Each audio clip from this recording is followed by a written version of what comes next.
The charge nurse laughed first. That was the thing Alara Voss would remember long after everything else faded, not the fear, not the exhaustion of her third double shift in 5 days, not even the moment her whole carefully constructed life began to crack open. She would remember Nurse Patricia Hollins standing at the station on the 4th floor of Franklin Medical Center, laughing with her hand over her mouth like she was trying to be polite about it, and failing completely. "They're sending the new girl," Patricia said to whoever was listening. Voss, the quiet one, to room 412. Someone else laughed too. Alara heard it from the hallway. She kept walking. Room 412 had been a problem for 72 hours. 3 nurses had already refused reassignment after their initial contact. One of them, a veteran named Carl, who had worked trauma for 11 years, had simply set his badge on the desk and gone home. Patient in 412 had thrown a water pitcher at the attending physician. He had ripped out his own IV line twice. He had not allowed anyone to examine him since admission, and his vitals were being monitored only because security had managed to reattach a sensor to his wrist while he was briefly unconscious. His name, according to the chart, was Ronan Vile. Everyone in the city knew what that name meant. Alara stopped outside 412 and looked at the door. The chart in her hand said the same things every other chart had said for 3 days. Post-traumatic hearing loss, bilateral. Sudden onset following a close-range explosive detonation. Laceration to the left forearm, sutured in the emergency department. Contusions across the right side of the rib cage, consistent with blast impact. Suspected pulmonary bruising, unconfirmed because the patient had refused imaging. At the bottom of the chart, someone had written in red ink, "Do not approach without security present." Alara set the chart in the wall pocket outside the door. She did not call for security. She pushed the door open and walked in. The room was dim. The blinds were pulled to the last notch, which meant the city outside was reduced to a thin gray line at the bottom of each window. The television mounted on the wall was off. There were fresh scuff marks on the floor near the bed where something heavy had been thrown and dragged. Ronan Vale was sitting upright against the headboard, not lying down, because lying down was what you did when you trusted the people around you. He was a large man, broad through the shoulders, with a jaw that looked like it had been broken at least once, and healed slightly wrong. There was a bruise along his left temple that had gone deep purple and yellow at the edges. His hands were in his lap, open and still, but Alara recognized stillness like that. It wasn't calm. It was controlled readiness. He was watching her with dark eyes that did not blink. She walked to the side of the bed, not too fast and not cautiously, just at the pace of someone who had somewhere to be and was getting there. She did not reach for his wrist to check his pulse. She did not hold up the tablet to show him his morning vitals. Stood where he could see both her hands clearly, and she signed, "Good morning. My name is Alara. I'm your nurse today." He stared at her, kept her face neutral, and waited. Ronan Vale had not communicated with the hospital staff in any meaningful way since he arrived. The interpreter they'd brought in on day 1 had lasted 4 minutes before Ronan dismissed her with a look that apparently communicated everything without hands at all. The hospital's communication board, laminated and illustrated with cheerful icons, had been under the bed when the day shift found it that morning. But he was watching Alara's hands. She, again, slower. "You don't have to let me touch you. I just want to check the sensor on your wrist and look at your breathing. That's all." Ronan's eyes moved from her hands to her face, then back to her hands. He shifted slightly against the headboard. Then, with the deliberateness of a man, deciding something carefully, he raised his right hand and signed back. Not ASL, not exactly. The hand shapes were close, several of them identical, but the syntax was compressed. The movement had a different economy to it, shorter paths, signals collapsed into single gestures that should have taken 3. It was the kind of modification that happened when language got stripped down under operational pressure, when you needed to communicate fast and silent in conditions where full expression was a liability. He signed. "How do you know this?" It wasn't a question. It was a test. Alara's hands did not hesitate. She signed back in the same compressed syntax, the same economy of motion, the same way you do. The room was very quiet. Ronan's expression did not change immediately. That was how she knew it had landed. Because a man like him, in a situation like this, controlled his face the way other people controlled their breathing. Any real reaction would take a moment to arrive, filtered through years of practice at showing nothing. When it came, it was small, a fractional narrowing of the eyes, stillness in the jaw that was different from before. He looked at her right hand, then deliberately at her left. His gaze moved down to her wrist, where the edge of her watch caught the dim light from the window. Ilara did not move. She knew what he was looking for. She had worn the watch on that wrist for 4 years because it covered exactly what he was looking for, and she had worn it so consistently that it no longer felt like concealment, just felt like the watch.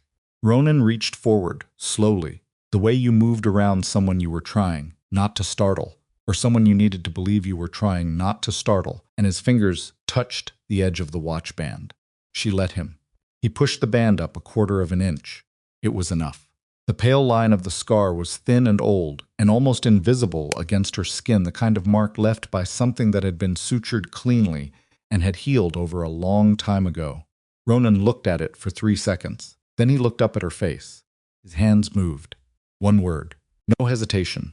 No searching for the shape he signed it, the way you signed something you had rehearsed 1,000 times in your mind, across a long span of years. Sparrow.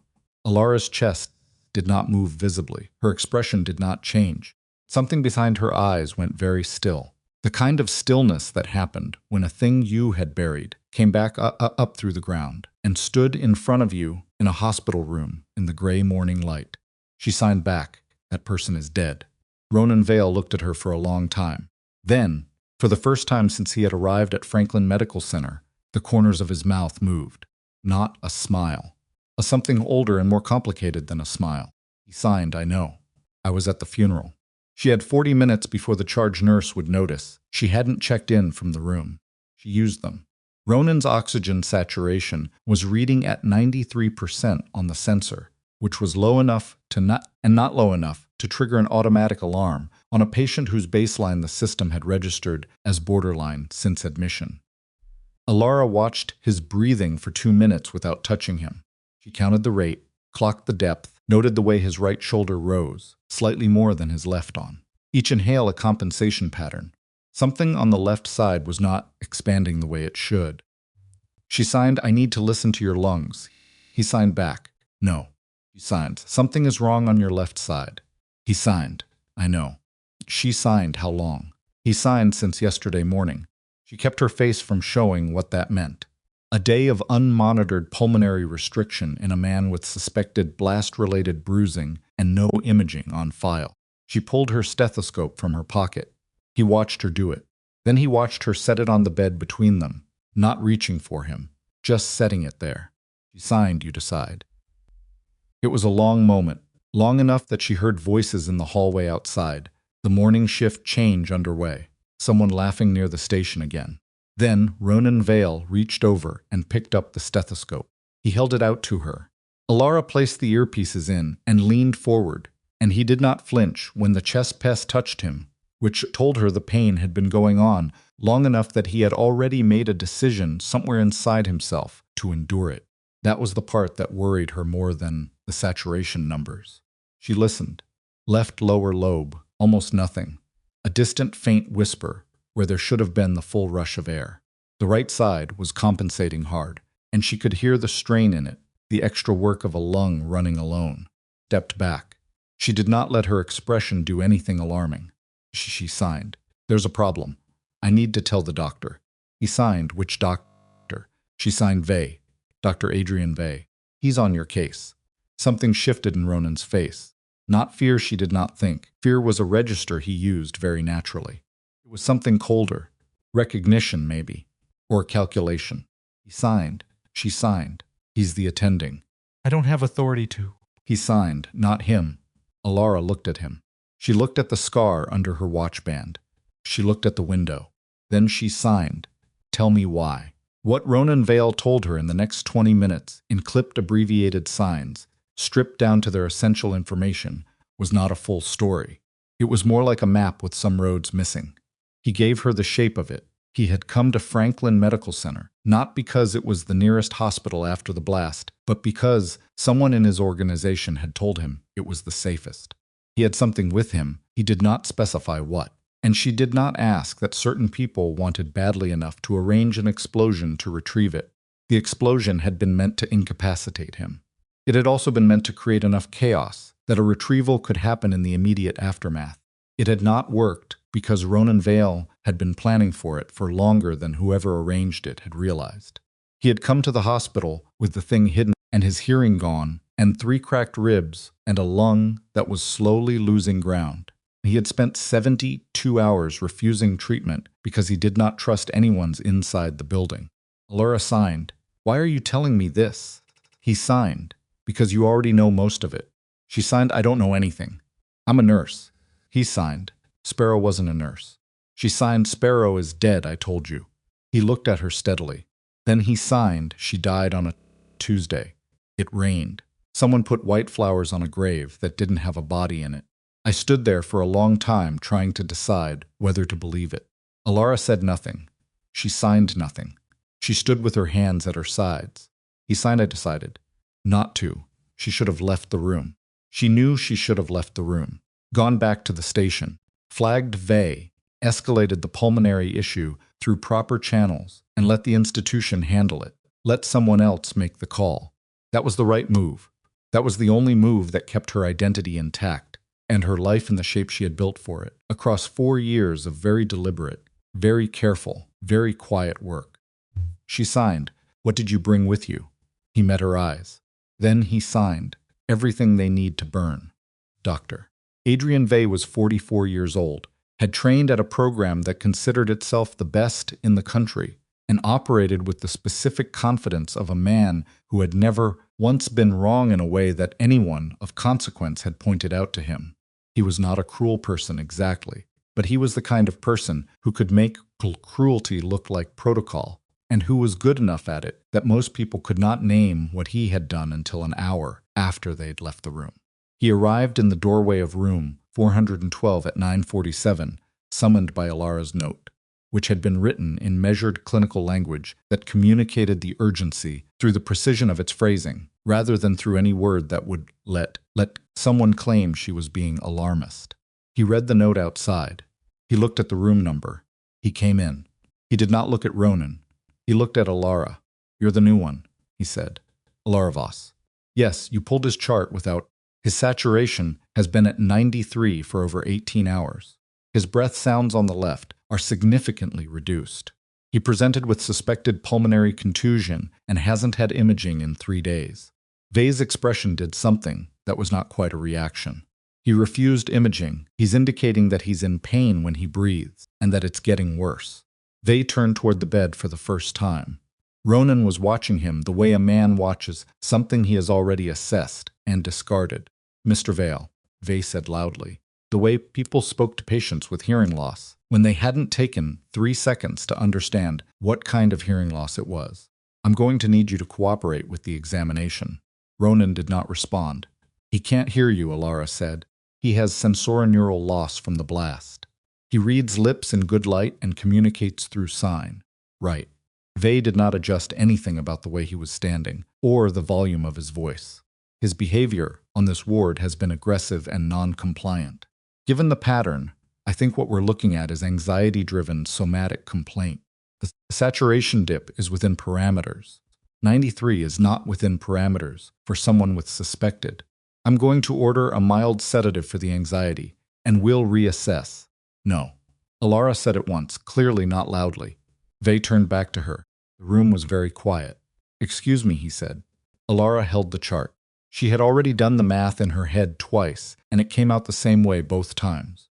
If his left lower lobe is partially collapsed and you sedate him, his respiratory rate drops, and his ability to compensate on the right side decreases. His saturation will fall. In his current condition, that's not a sedation, that's a sentence. Vey stared at her. "I'm requesting an emergency chest x-ray and a pulmonology consult," she said. "If you won't order it, I'm going to the charge nurse and asking her to escalate to the medical director." Color in Vey's face did something interesting. She watched it go from dismissive to calculating to something she recognized as the specific anger of a man who understood that he could not make the next move loudly. "You're a first-year nurse," he said quietly. "Yes," she said. "And he can't breathe." She got the X-ray. Took 40 minutes of navigating the specific bureaucratic resistance of an institution that did not like its internal hierarchies disturbed. And it took Patricia Hollins telling Alara twice in the hallway that she was going to get herself fired on her third week. And it took Alara standing at the charge nurse's desk with the saturation log printed and highlighted until someone made a call. But she got it. The imaging came back inside the hour. Left lower lobe, partial collapse. Consistent with developing tension pneumothorax, early stage, caught before the tipping point. Pulmonologist on call, a precise woman named Doctor. Fenn, who communicated in the specific shorthand of someone who processed everything as clinical information and nothing else, looked at the images and then looked at Alara and said, "How long has this been symptomatic?"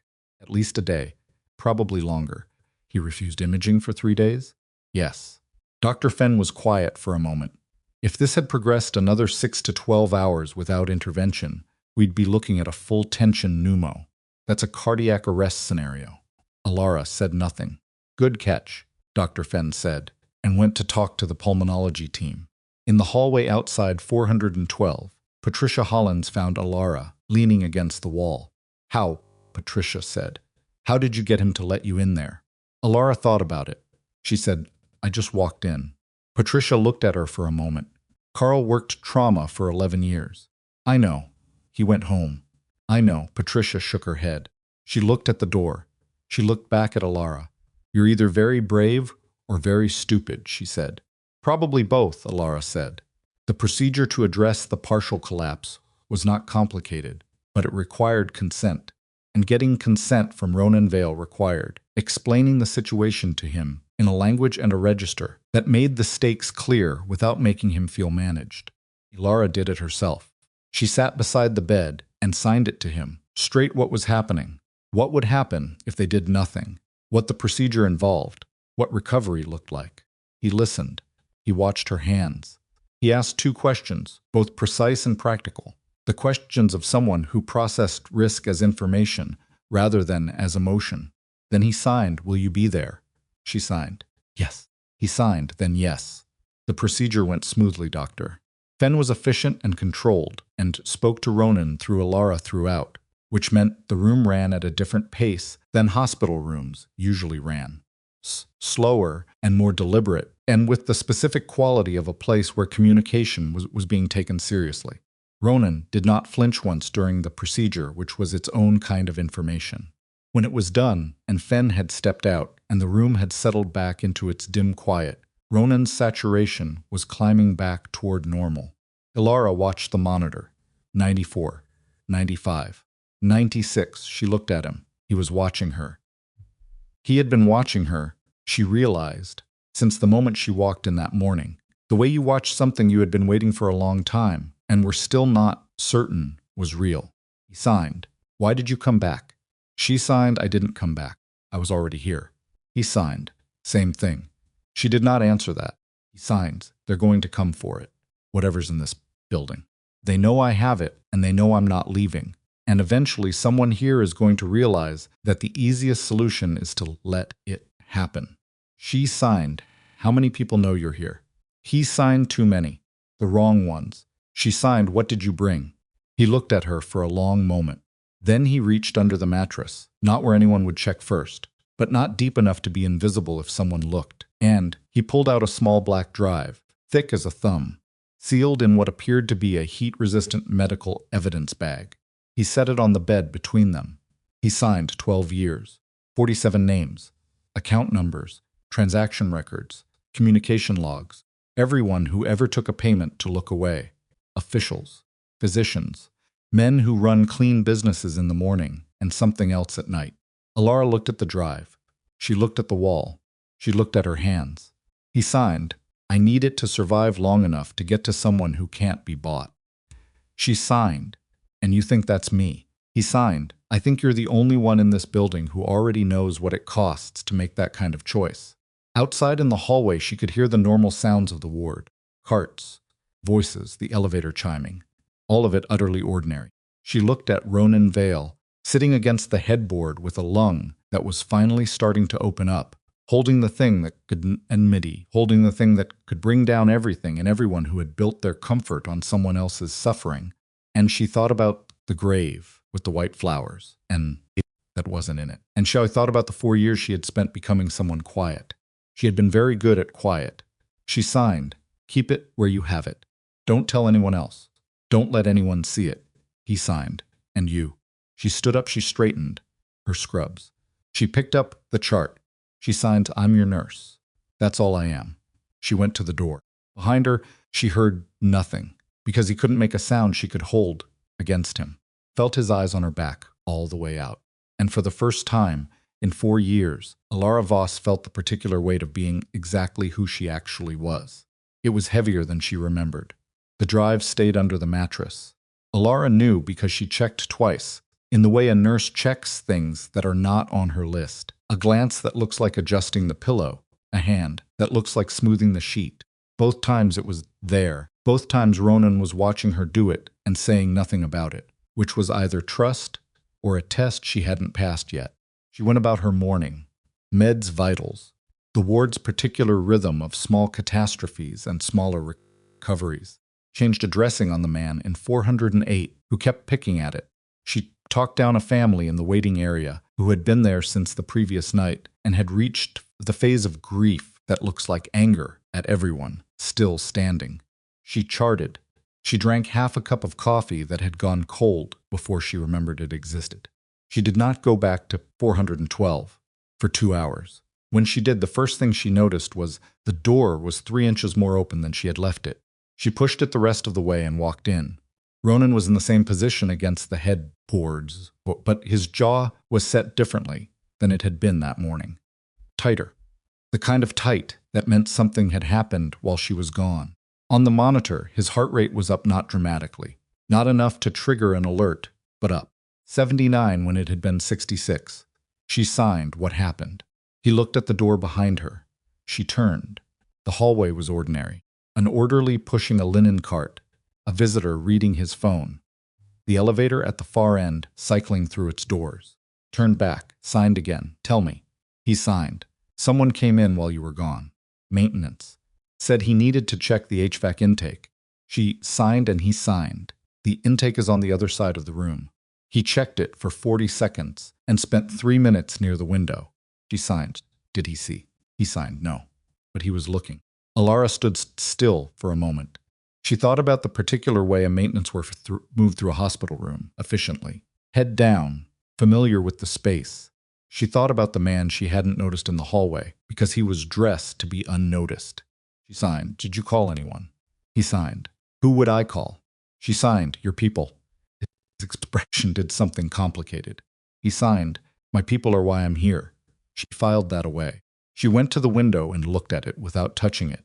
The frame was standard hospital construction, painted shut a dozen times over, no different from any other window on the floor. She looked at the HVAC intake on the far wall. She looked at the corners of the room where corners met ceiling, where things could be placed that looked like nothing at all. He signs, "I need to make a call." He signed. To who? He signed security. He signed Ronan. He signs. Hospital security has 4 cameras on this floor. 2 of them went to static maintenance mode sometime this morning. I watched the timestamp change on the monitor screen when the nurse logged in at 6. I can see the reflection from here. Alara looked at the monitor. She looked at the wall. She looked at him. She signed. "You've been watching the security system from a hospital bed." He signed. "I've been deaf for 4 days. There's nothing else to do." She went to find Patricia. Not because she trusted Patricia with anything complicated, but because Patricia was the charge nurse, and Patricia had access to the facility management logs, and Alara needed to know who had authorized a maintenance call on the 4th floor between 7 and 9 that morning, without it being unusual that she was asking. She found her at the station eating a granola bar and entering notes with the grim focus of someone who had given up, pretending they enjoyed the documentation part of the job. "Can I look at the FM log for this morning?" Alara said. Patricia chewed. Why? The patient in 412 said someone came in to check the HFAC. I want to make sure it was documented. Patricia swallowed. You're asking about a maintenance log because a patient mentioned it. His chart says pulmonary compromise. HVAC particulate levels in the room matter. That was not a lie. It was also not the truth. Patricia studied her for a second, then rotated the monitor. The facility management log showed one call for the 4th floor that morning. Room 407, not 412. Alara read it twice. She said thanks and walked back down the hallway. She went past 412 without stopping. She went to the stairwell at the end of the corridor and stood there for 90 seconds, breathing through her nose, hands loose at her sides, doing the thing she had spent 4 years, trying to stop doing running threat assessments in her head like a checklist she couldn't unlearn. Unauthorized access to a patient's room, 2 cameras in degraded mode, a drive worth 12 years of evidence sitting under a mattress. In Ronan's words, my people are why I'm here. She pushed back out of the stairwell.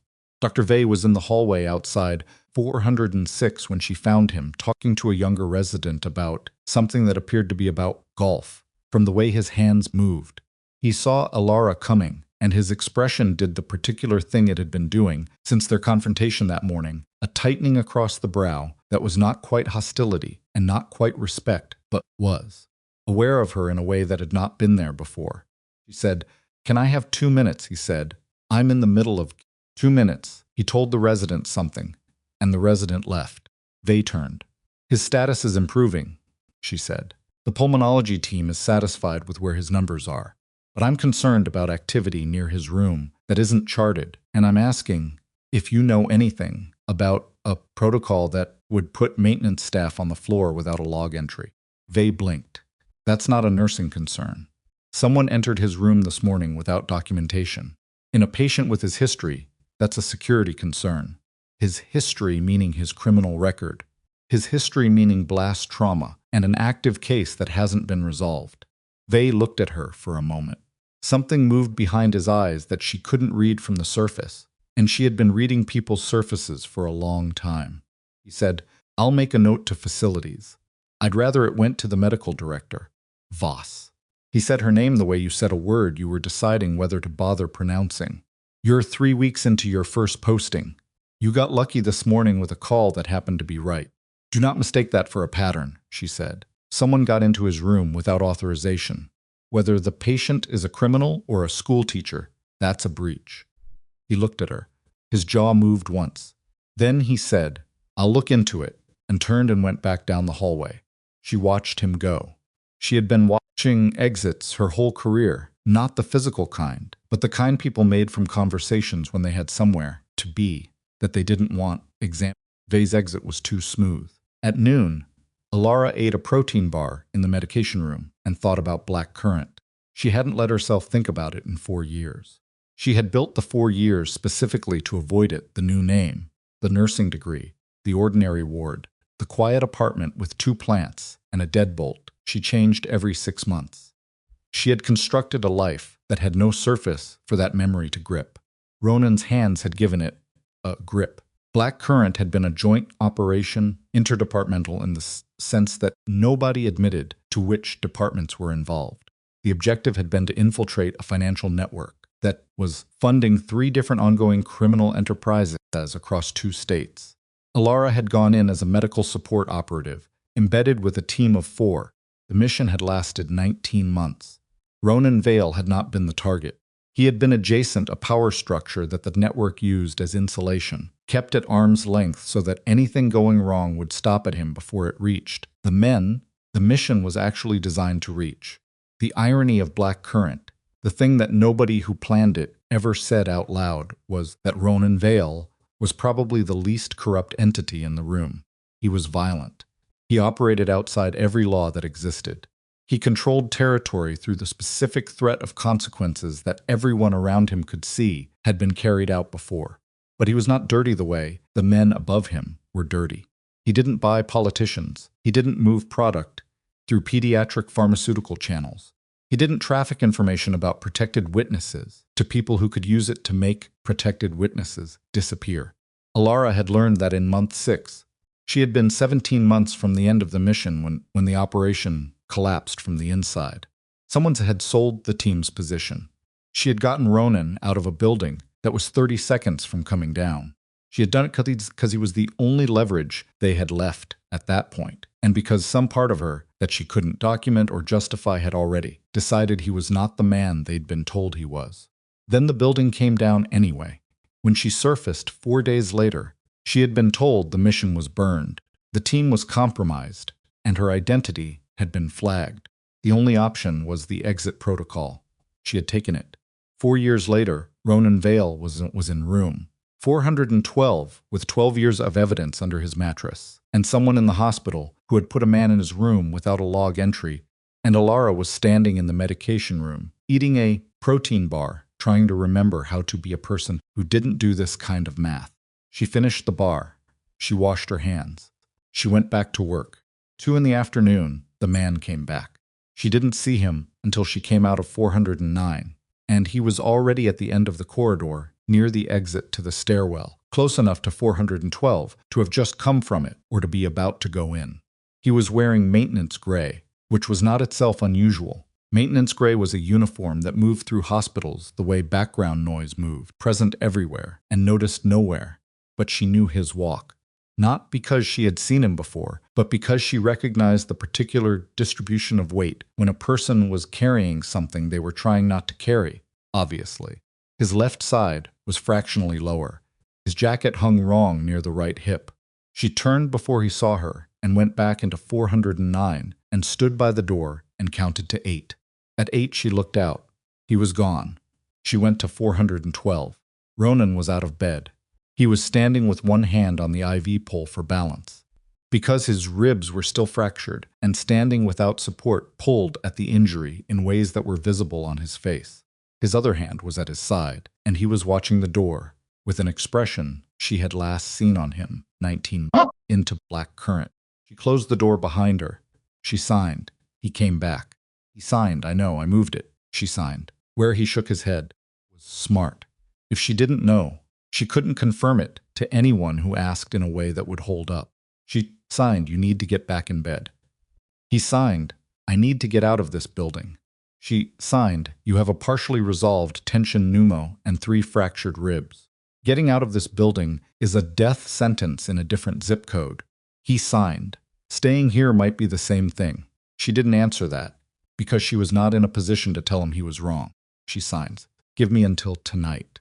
Let me figure out who the man in maintenance gray is, and who sent him. He looked at her for a long moment. He signed, you have 6 hours. She signed, I need 8. He signed 7.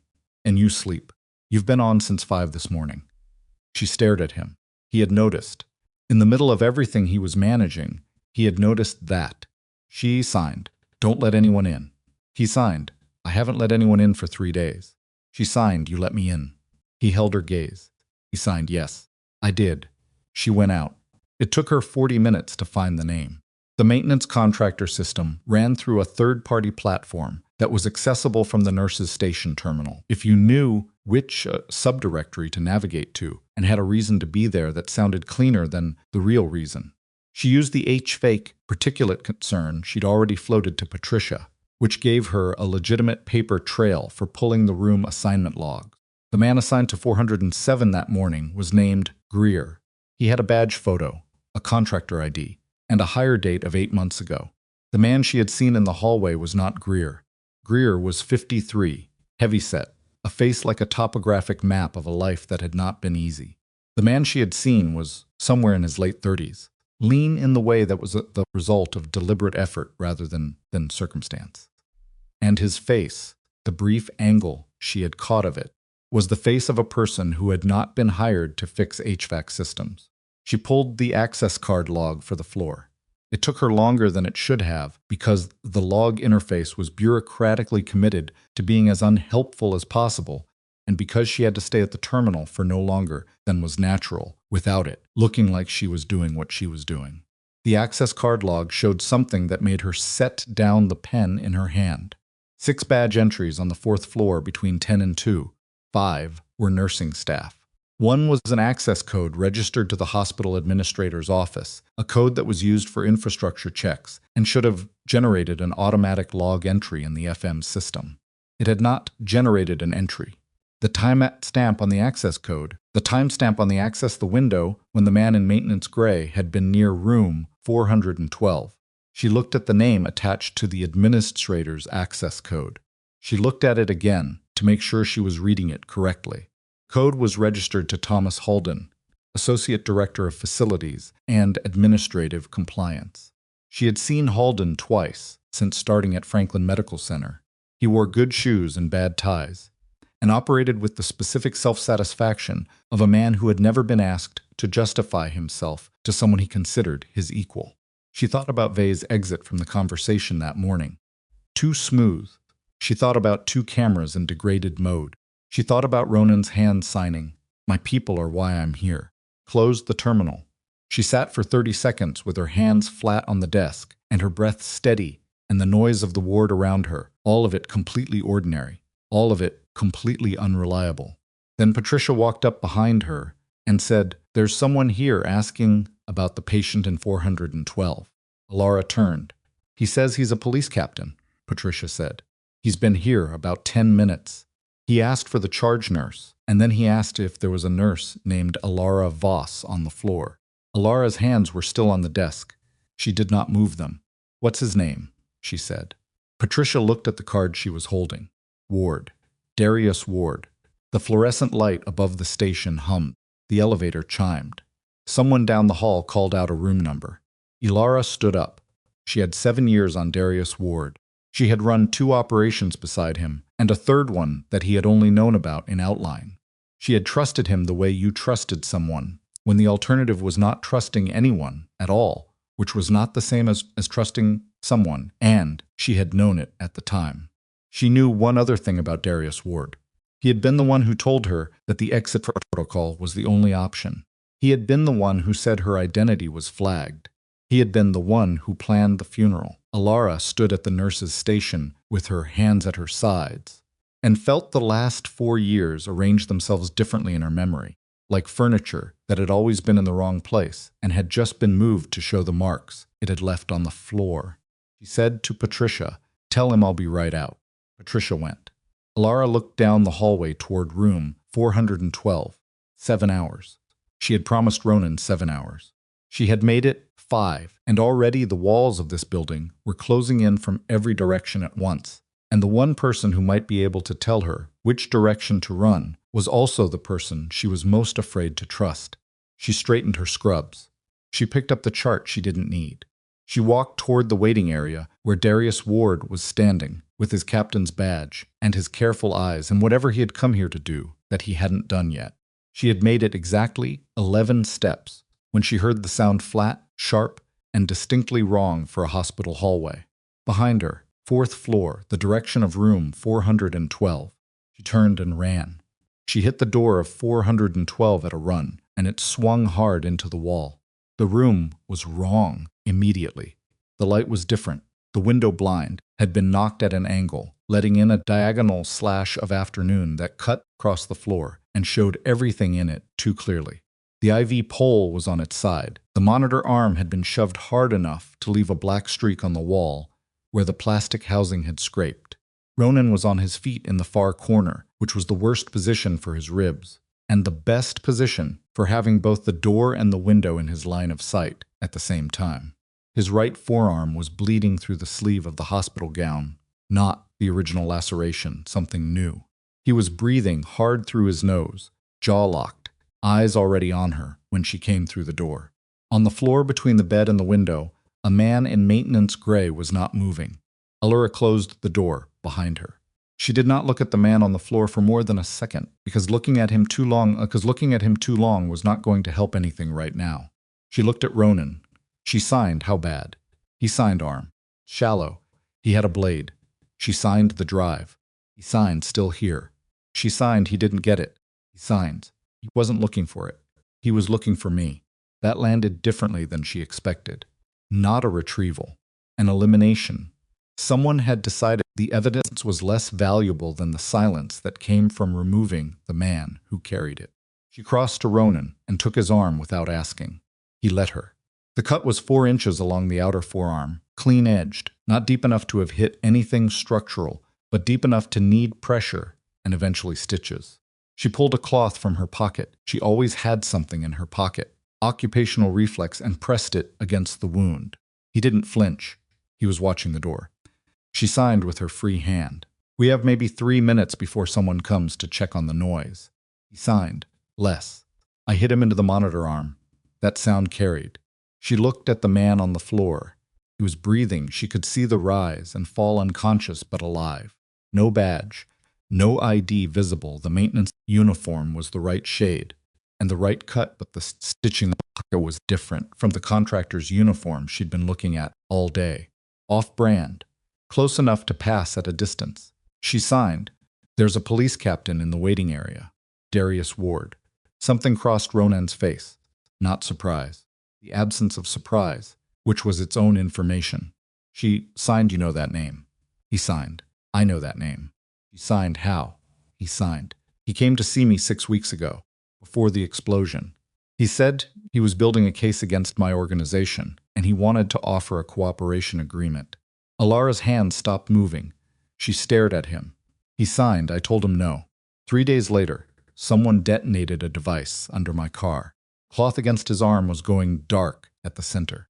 Pressed harder. Her mind was running the math, and the math was coming up wrong in every direction.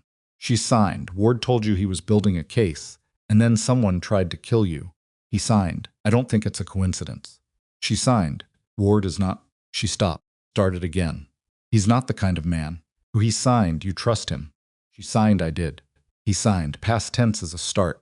The man on the floor groaned. His hand moved toward his face in the involuntary reaching of someone and coming back up through unconsciousness. Alara was across the room in 4 steps, and she put 2 fingers against the back of his neck and pressed in a specific place, and he went back under. She stood up. She signed. We need to move him. Ronan looked at her. She signed. If security finds an unconscious man in your room, this floor goes into incident protocol. Every exit gets covered. You lose any option of moving. He signs. Where? She looked at the room. She looked at the bathroom door. Ronan signed. The bathroom. She signed. Yes. They moved him together, which was not clean or dignified, and cost Ronan something visible in his face every time the motion pulled at his ribs, but they did it in under 2 minutes. She pulled the man's jacket off him before they laid him down. She went through the pockets. A zip tie.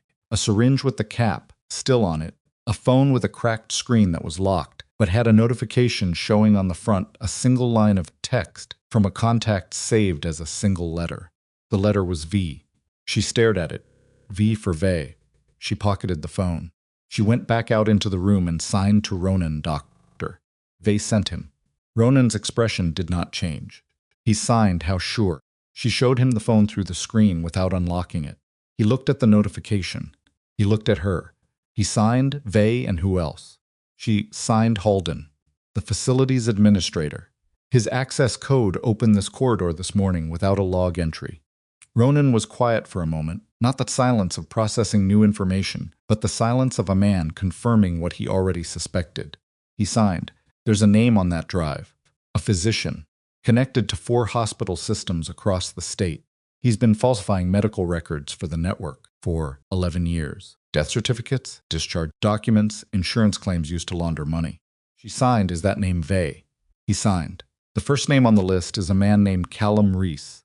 Vey is the second. She sat down on the edge of the bed because her legs had decided they were done standing for a moment without consulting the rest of her.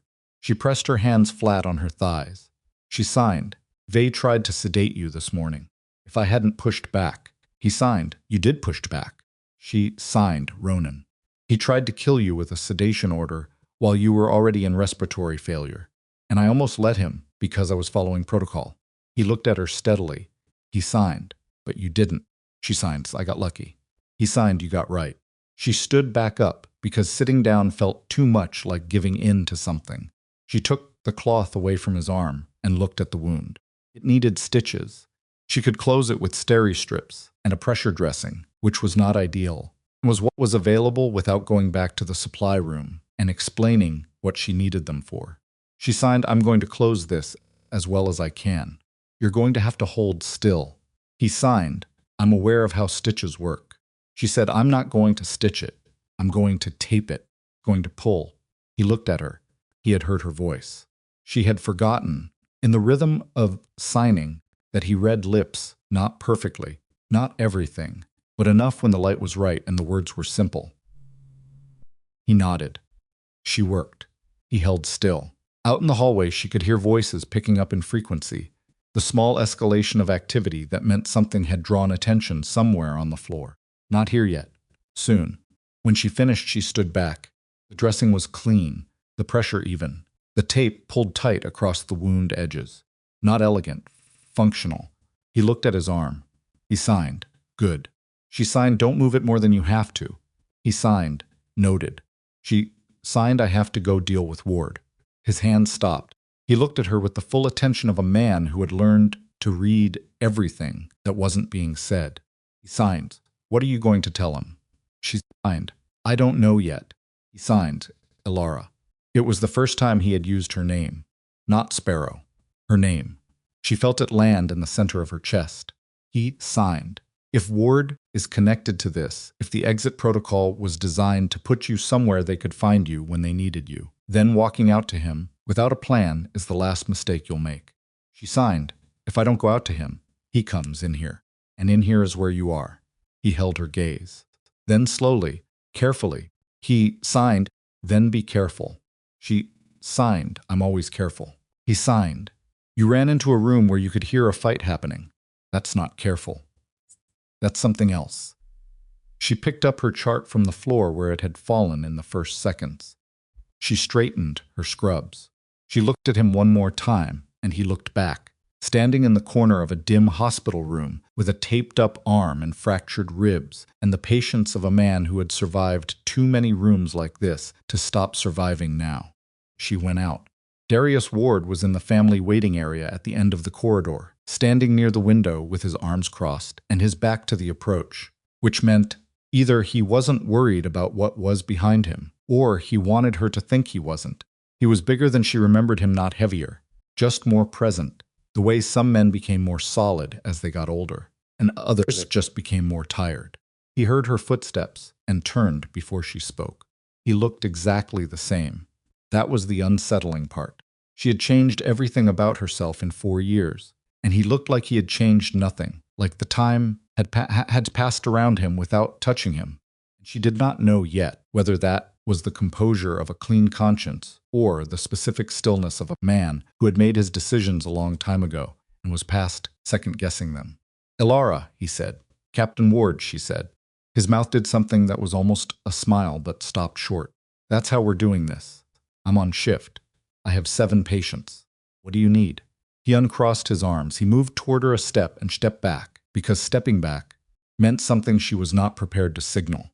He said, "I know why you're here. I know what he brought with him.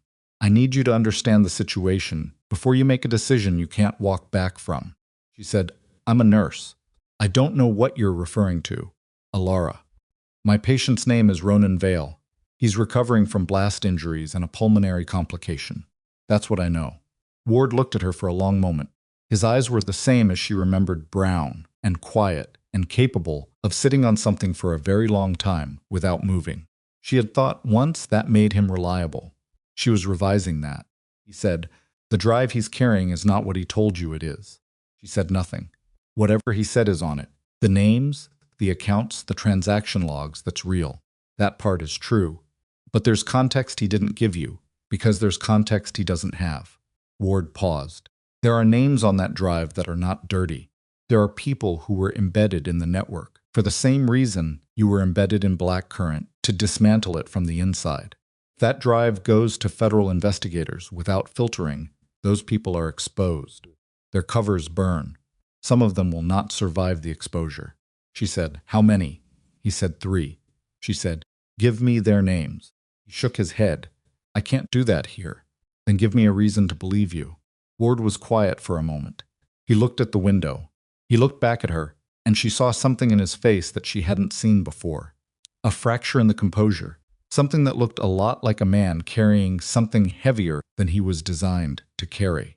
He said, "I was the one who burned Black Currant." The hallway was very loud suddenly.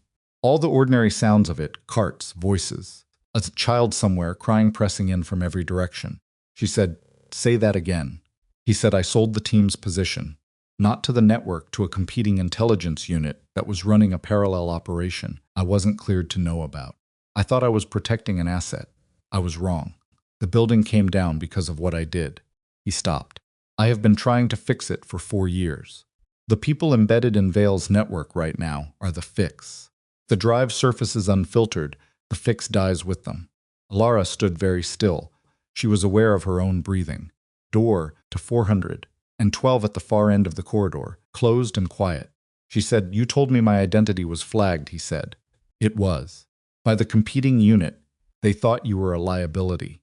She said, "So the exit protocol," he said, "was real. All of it was real. I didn't manufacture the threat, Alara. I just didn't tell you. I was the one who caused it." She said, "Where are these 3 embedded operatives right now?" He said, 2 are inside Vale's outer organization. "One is closer," she said. "How much closer?" He said, "Inside this building." Her hands tightened around the chart she was holding. She said, "Who?" He said, "That's what I can't tell you without authorization. But I need access to Vale.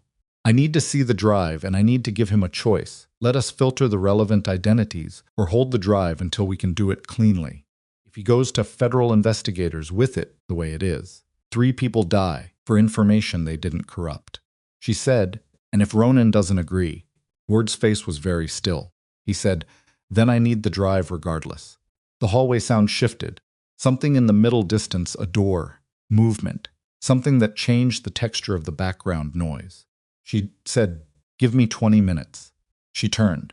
She took 4 steps back toward the station before she stopped moving, because the thing Ward had said was still arranging itself into its true shape in her mind, and the shape it was making did not match the story.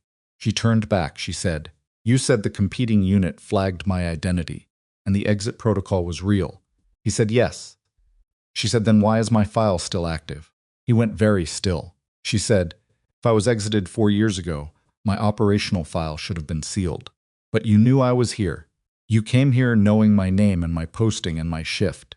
That's not a sealed file. That's an active file." She took a step toward him. "Who has been maintaining my file, Darius?" His jaw moved. Once. She said, "Was it you?" He said, "It's complicated." She said, "Was it you?" He said, "I kept a watch protocol in case the network surfaced and you were at risk. You've been monitoring me for 4 years." It was not a question. Her voice was very flat and very quiet, and she recognized that particular flatness. She had heard it in Ronan's signing the night before, that register of someone who has reached the end of what they were prepared to absorb and come out the other side into something colder. Ward said, "To protect you." She said, "From who?" "The network, or from whatever you needed me for when the time came." He didn't answer. She said, "Is there an operative in this building?" He said, "Yes." She said, "Is it Vay?" His silence was its own answer. Not shocked, not defensive. The silence of a man deciding how much to confirm. She said, "Vay is your embedded operative." Ward said, "He's been inside their medical network for 3 years. He has access to every financial transaction that moved through the hospital's pharmaceutical accounts. That access does not exist if his cover burns." She said, "Ronan's drive has Vay's name on it." Ward said, "Yes," she said, "and Vay knew that." Ward said, "We believe so." She said, "Vay sent a man into room 412 today, not to retrieve the drive. Kill Ronan Vale." She watched Ward's face absorb that, watched something change in it. She said, "Your operative tried to murder my patient to protect his own cover. Does that fall under the protection protocol, or did he go off script?" Ward's face had gone through several things in rapid succession and landed somewhere that looked, for the first time, genuinely uncertain. He said, "That wasn't sanctioned." She said, "No. It was Vay operating independently, because Vay understands that Ronan alive, with that drive, is a death sentence for his cover. And Vay has decided his cover is worth more than Ronan's life." She stepped closer. "You built a protection protocol around a man who just tried to commit murder to protect himself, and you want me to help you Convince Ronan Vale to trust you. The fluorescent light hummed between them. Ward said, I know how this looks. She said, it looks like you burned black currant and spent 4 years running a surveillance protocol on a woman who trusted you, while your embedded asset went rogue inside a hospital, and you walked in here asking me to choose your side. She looked at him steadily. You don't need 20 minutes with Ronan. You need to lock Vay down before he tries again, and you need to do it right now. Ward reached for his phone. The lights went out. Not a flicker, not a partial outage on one circuit. Every light on the 4th floor, simultaneously, without warning. The emergency backup system kicked on in 7 seconds. The standard delay, the generator cycling up, and in those 7 seconds, the hallway was completely dark. When the backup lights came on, red-tinted, and casting everything in the specific dim of emergency mode, Ward was still in front of her, with his phone in his hand, and his face reading something she had not seen on him before. Fear, he said. That's not a power failure, she said. No. His hand went to his hip. He said, I need you to get Vale and get to a defensible positions. The fire door at the end of the corridor opened. 3 men came through it. They were not in maintenance gray. They were not in anything that performed a cover. They were moving with the specific directional purpose of people who had been to this floor on a map before they arrived in person, and they were moving toward room 412. Ward already had his weapon out. He said, Alara. She was already running, not away from the men, toward 412, because whatever happened next, whatever Ward was or wasn't, whatever Vay had done or was going to do, Ronan Vale was at the end of that hallway with fractured ribs and a taped arm and a drive full of names that people were willing to cut the power to an entire hospital floor to get their hands on. And Alara Voss had promised him 7 hours. She had made it 5.5. She hit the door of 412 and did not stop, did not knock, did not announce herself. She shoved it open and went through, and in the red emergency's light, Ronan Vale was already standing. Already facing the door, the IV pulled free from his hand and his feet planted, and his whole body arranged in the posture of a man who had been expecting the next thing for a long time and was done waiting for it to arrive. She signed fast and rough in the dim red light. 3 men in the corridor. Ward is behind them. The power is down. He signed back one word, Vay. She signed, Vay isn't with them. Vay is somewhere else in this building. He signed. Then Vay is the one who cut the power. She looked at him. The math of it came together in her head all at once. Vay not trying again himself, because the first attempt had failed, and Ronan was now awake and waiting and dangerous. So Vay had done something worse. Vay had called in people who were not hospital staff or maintenance contractors.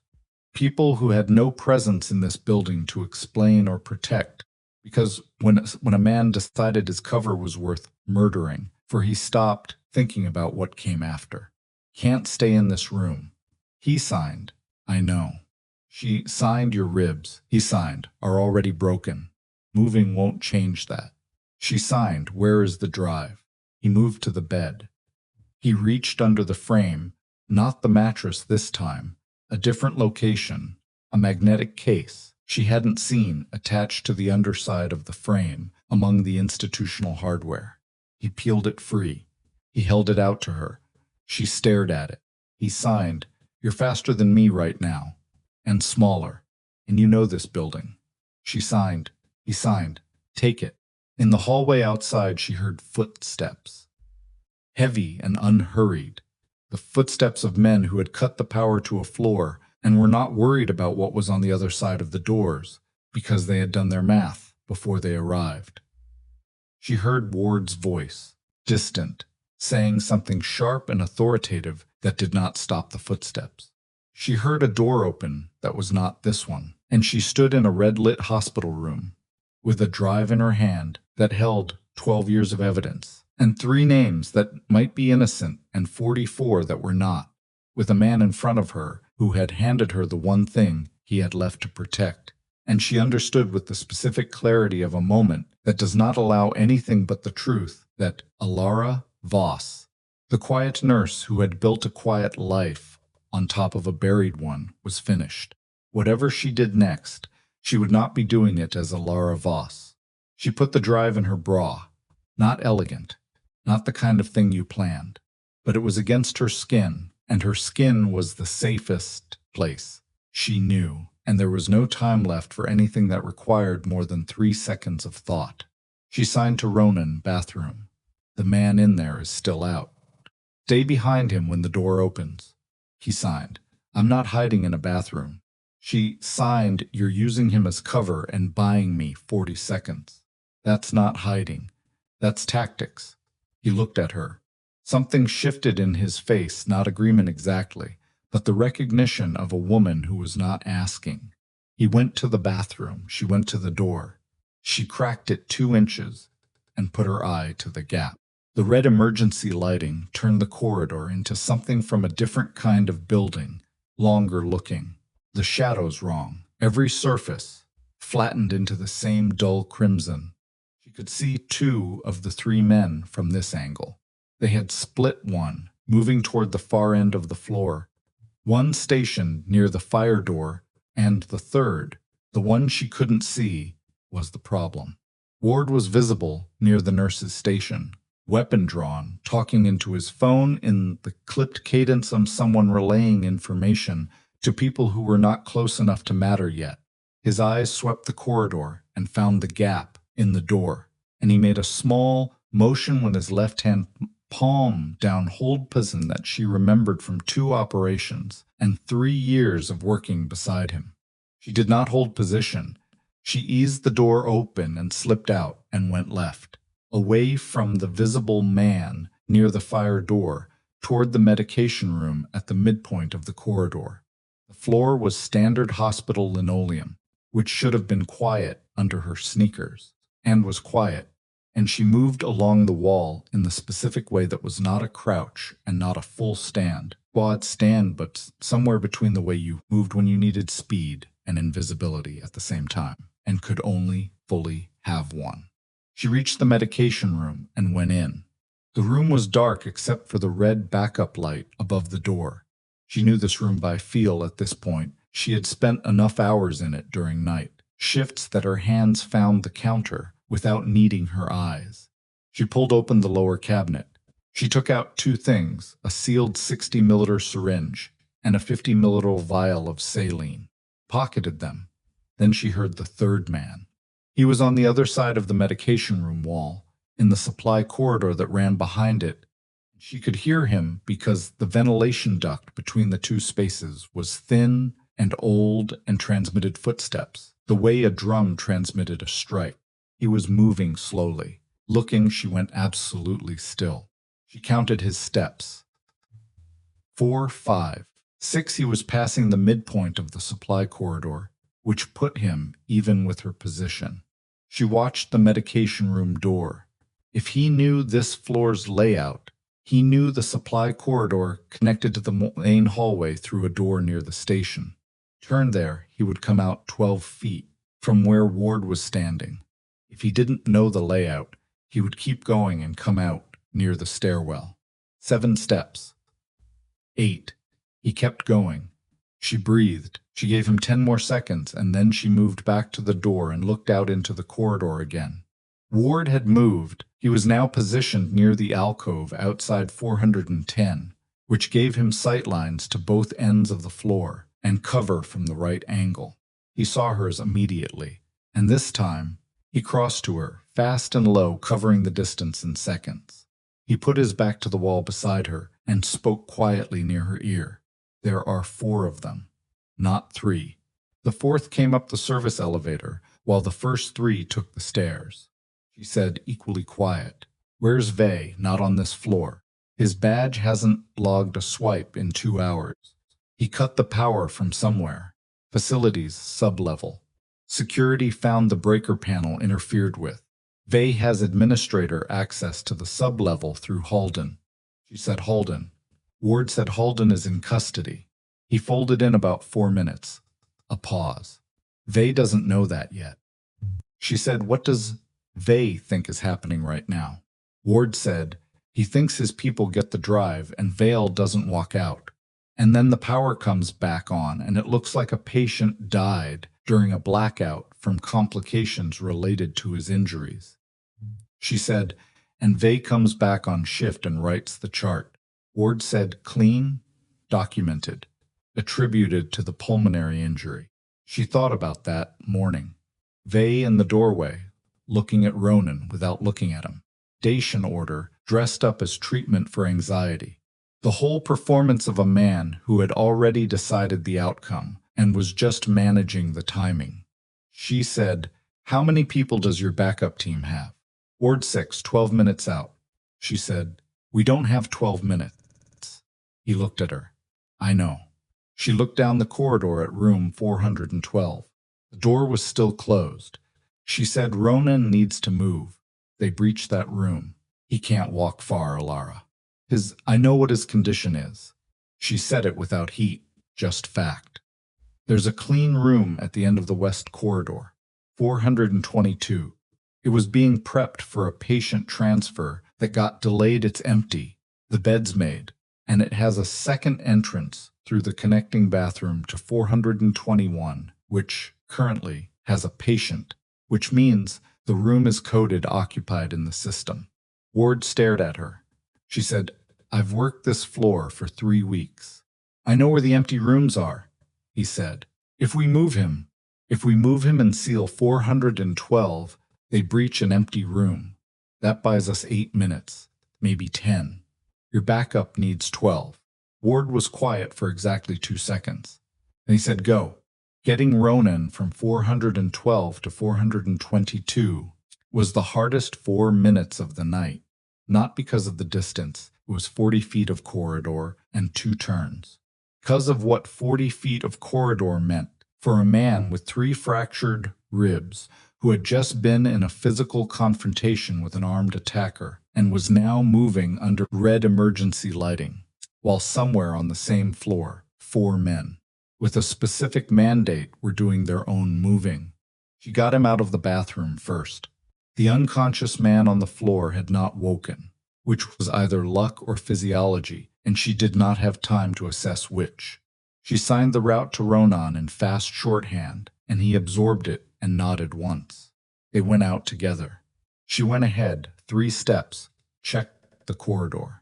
Clear to the first turn. She signaled and he followed, and she heard him behind her, not his footsteps, which were surprisingly controlled, but his breathing, which was not. Fractures pulled on every inhale, and the sound of it was the specific sound of someone enduring something that would have stopped most people, at a pace and a focus that came from somewhere that was not physical at all. At the first turn, she stopped him with a hand on his arm. 10 feet away, the man, stationed near the fire door, had moved. He was now facing away from them, talking into an earpiece. His body language reading the low-frequency agitation of someone receiving information that was changing his instructions. She felt Ronan's hand touch her shoulder, 2 fingers light. A question. She turned her head and signed against her own chest, where only he could see it, minimizing the motion. Wait. They waited. The man at the fire door finished his conversation. He moved toward the far end of the corridor, away from them. She signed now. They covered the next 20 feet in 11 seconds. She got the door of 422 open, and they went through, and she eased it, shut behind them. And in the dark of the unlit room, she pressed her back against the door and listened. Footsteps in the corridor. Passing. Not stopping. She let out a breath that she'd been holding since 412. Beside her, Ronan made a sound she had not heard from him before, a short, controlled exhale through clenched teeth that told her the 20 feet had cost him. She put her hand on his chest without thinking and felt his heart going hard and fast beneath the hospital gown. He put his hand over hers for a second. Not a gesture, just contact. Something grounding. Then he took her hand away gently and straightened. She went to the window. Street level was 7 floors down. You could see the front entrance of the hospital. From this angle, the normal civilian activity of it, people coming and going with no knowledge that 4 floors above them A ward was operating under emergency lighting with 4 armed men inside it. She signed Ward's backup is 10 minutes out. He signed too long. She signed I know. He signed the drive needs to get out of the building. She signed it goes out when you go out. He signed I'm not going out in 10 minutes. My ribs won't let me move fast enough to get through a lobby without being visible for 30 seconds. She signed, then we hold here. He signed, Alara. If they breach 412 and find it empty, they will search every room on this floor. That is not a question. That is what happens next. She signed. I know what happens next. He signed. The drive cannot be here when it happens. He signed, stop. He signed. Listen to me. She signed. I said, stop. Her hands were sharp and emphatic. I am not separating from you to run a drive out of a building while you sit in an empty room with broken ribs, waiting to see who opens the door. That is not a plan. That is you, deciding your life is worth less than the evidence. And I have already watched you make that calculation twice tonight, and I am done with it. He looked at her. She signed, we hold. Ward's people arrive.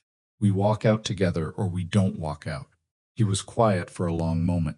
Backup light above the door threw his face into the kind of shadow that made everything look like a decision. He signed together. She signed together. 6 minutes later, room 412 was breached. She heard it through the wall, not the door going in, but the moment after the specific quality of a room being searched by people who were not being careful about what they disturbed. Furniture moving. A hard impact that was the monitor arm again. Voices briefly in the sharp, short syllables of people communicating findings. Could not hear what they found, because what they found was nothing. Beside her in the dark, Ronan's hand closed around the bed rail. Not for support she could see from his posture, he was holding himself upright without it. He was holding it the way you held something when you needed to keep your hands from doing something else. He signed 4 minutes. He signed. They'll start the rooms soon. She signed. Yes, he signed. Is there anything on this floor that we can use? She thought about it. She thought about the floor's layout the way she thought about things she had memorized by repetition rather than intention. The medication room, the supply corridor, the linen cart that was always left outside. 418, because the 418 housekeeper had a bad knee and pushed it to the far wall between rounds.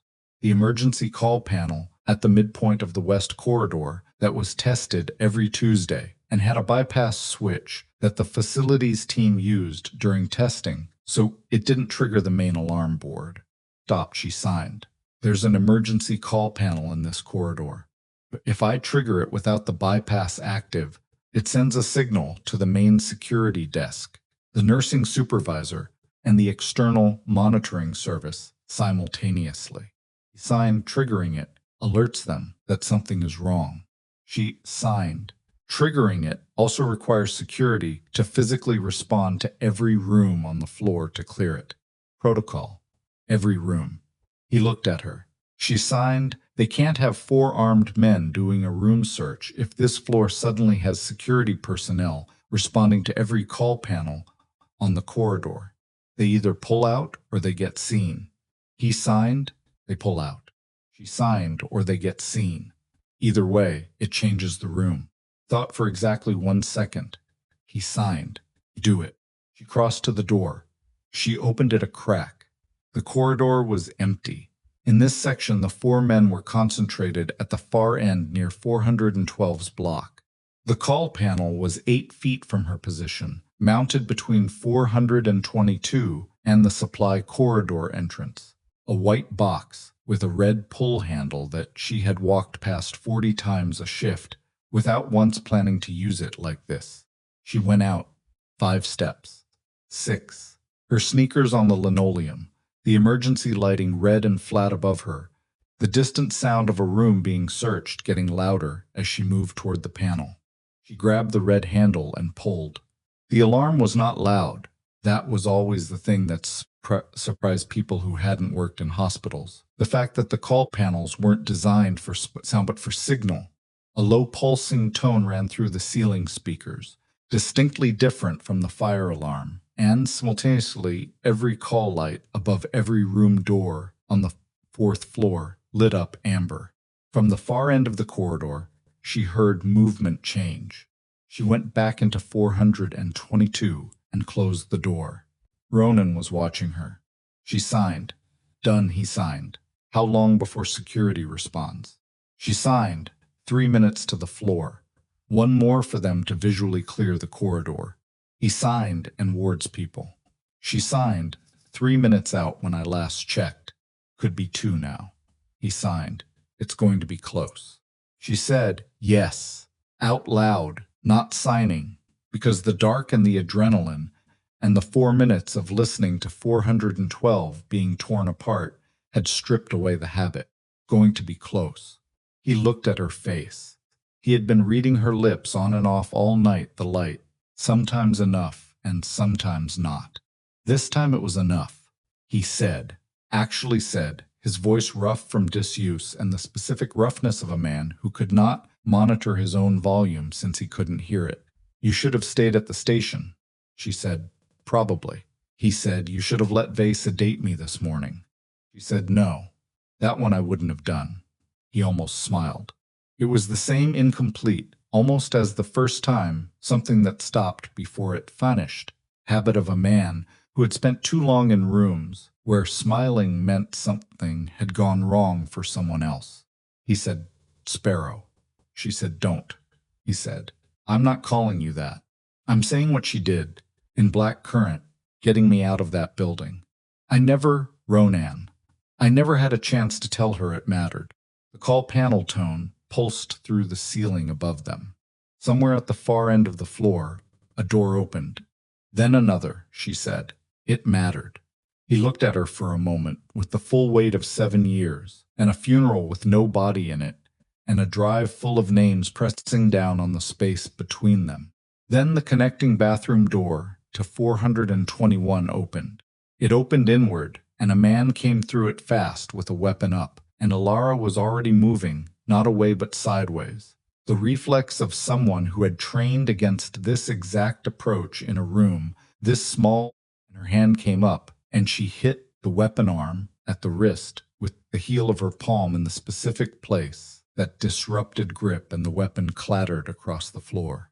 The man drove into her, and she took the impact against the bed and used it, pushed back, turned him, and the syringe was in her hand before she consciously decided to reach for it, the 60 middleware from the medication room.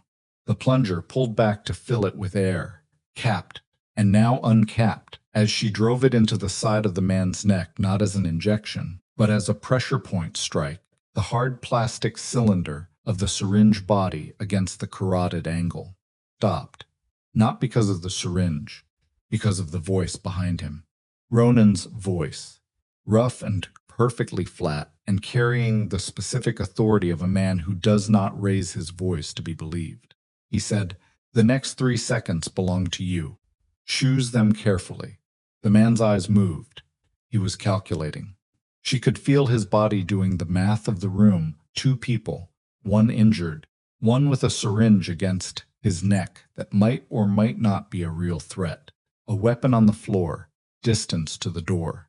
Ronan stepped into his line of sight. His ribs were fracturing further with every step. She could see it. In the set of his jaw, the whiteness around his eyes, the absolute stillness he'd maintained over the surface of pain that would have put another person on the floor. He said, the math doesn't work for you. The man's body made its decision. Felt the tension go out of his shoulders, not surrender exactly, but the withdrawal of immediate intent. Ronan said, hands where I can see them. He complied. From the corridor outside, she heard the fire door at the end of the floor slam open. Voices, multiple, overlapping, with the structured cadence of a coordinated entry. Ward's backup. She heard Ward's voice among them, clear and close, calling out room numbers. She signed to Ronan fast. They're here. He signed back one hand, I know. He was still looking at the man against the bed.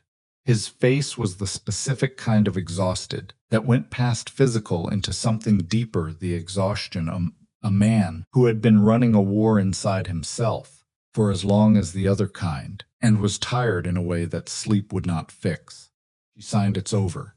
He signed this part. She signed, "Yes." This part. The door to 422 opened. Ward came through it with two of his people and swept the room and found what he found: Alara standing with a syringe, a man against the bed, Rohan veil upright in the corner, with blood seeping through the dressing on his arm, and his jaw set like something cast in iron. Ward looked at all of it. He said, "Vay is in the building." Alara said, "Where?" Ward said, "Sublevel. He's been there since he cut the power. He's not trying to run." A pause. "He's asking to talk." Alara looked at Ronan. Ronan was already looking at her. He signed, slow and clear, so Ward could see it too if he knew the language. "He's not asking to talk. He's stalling. He did something else down there, and he wants to see if it worked before he decides whether to run or surrender." She signed, "What could he have done from the sublevel?" Ronan signed, "The building's network. Medical records. If he has administrator access through Halden's credentials, he can access the records system from any terminal in the building." She said out loud, "For Ward, Vay is in the records system.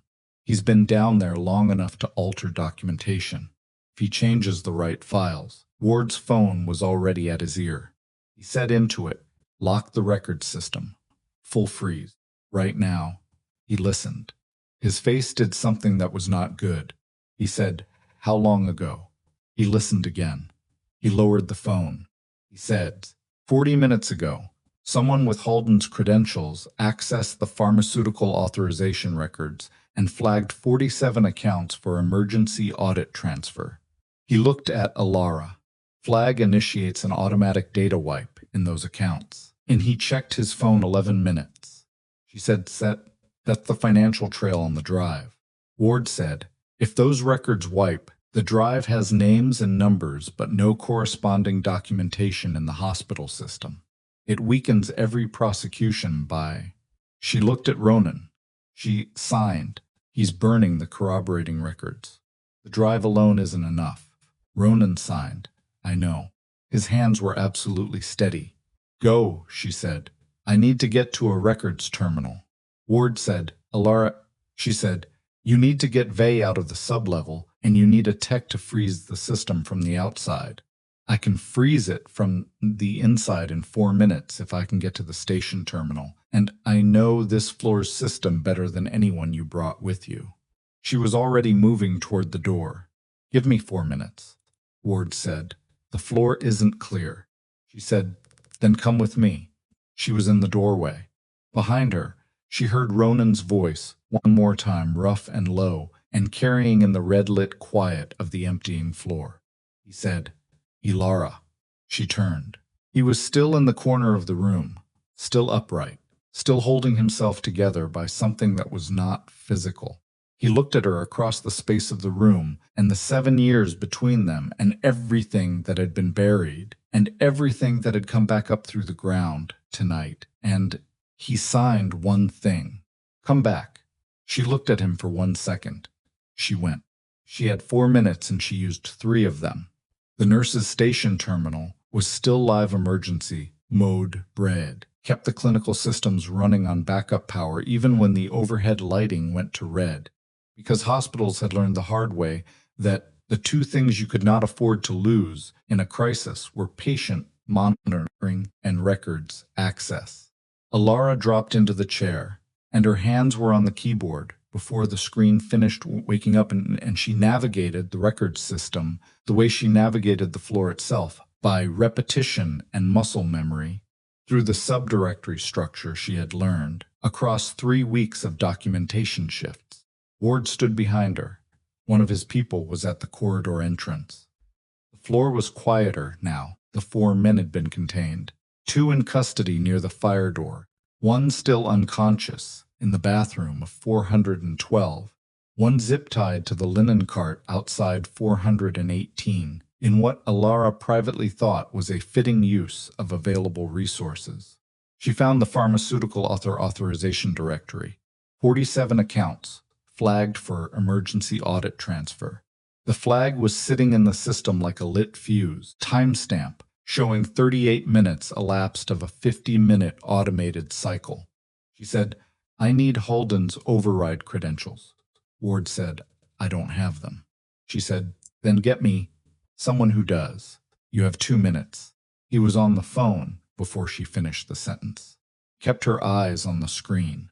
The system interface was institutional and slow, and built by people who had prioritized compliance documentation over usability, and she hated it with the specific hatred of someone who had spent 3 weeks fighting it for basic tasks.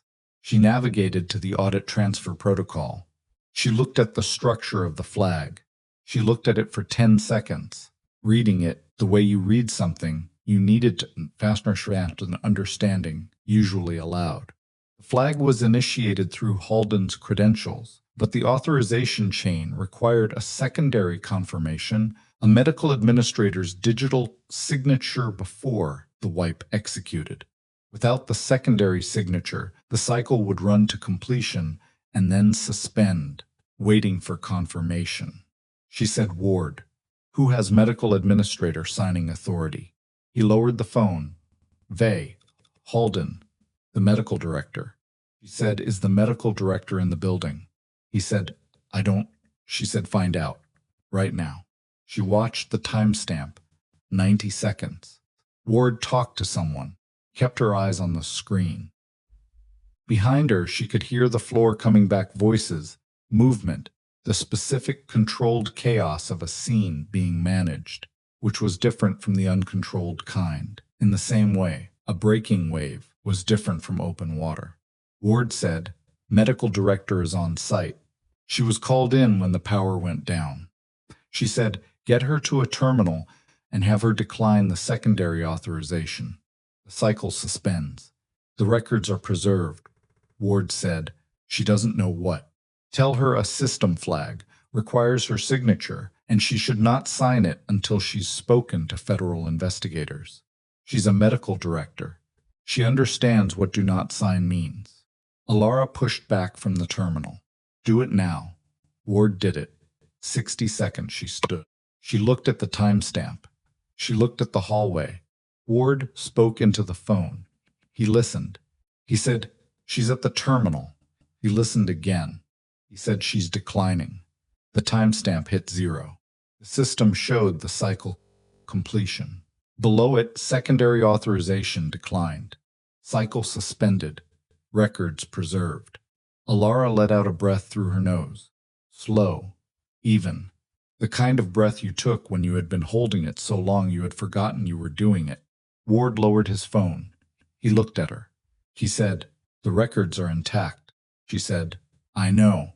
He said, "The drive plus the hospital documentation, that's the full evidentiary package. Names, accounts, transaction records, corroborating institutional data. That's prosecutable across multiple jurisdictions." She said, "I know, Darius." He was quiet for a moment. Then he said, "Vey is still in the sublevel." She said, "Then go get him." She went back to 422 first. Ronan was seated on the bed when she came through the door.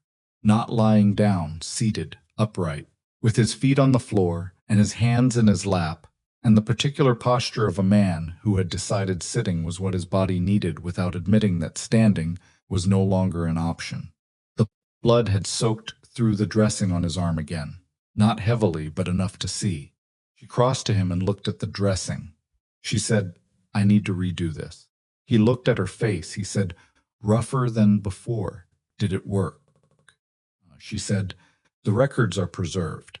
Ward's people have the floor. Vey is in the sublevel." He closed his eyes for 1 second. Just one. Then he opened them and held out his arm. She unwrapped the dressing. The wound was still clean underneath. The tape had held.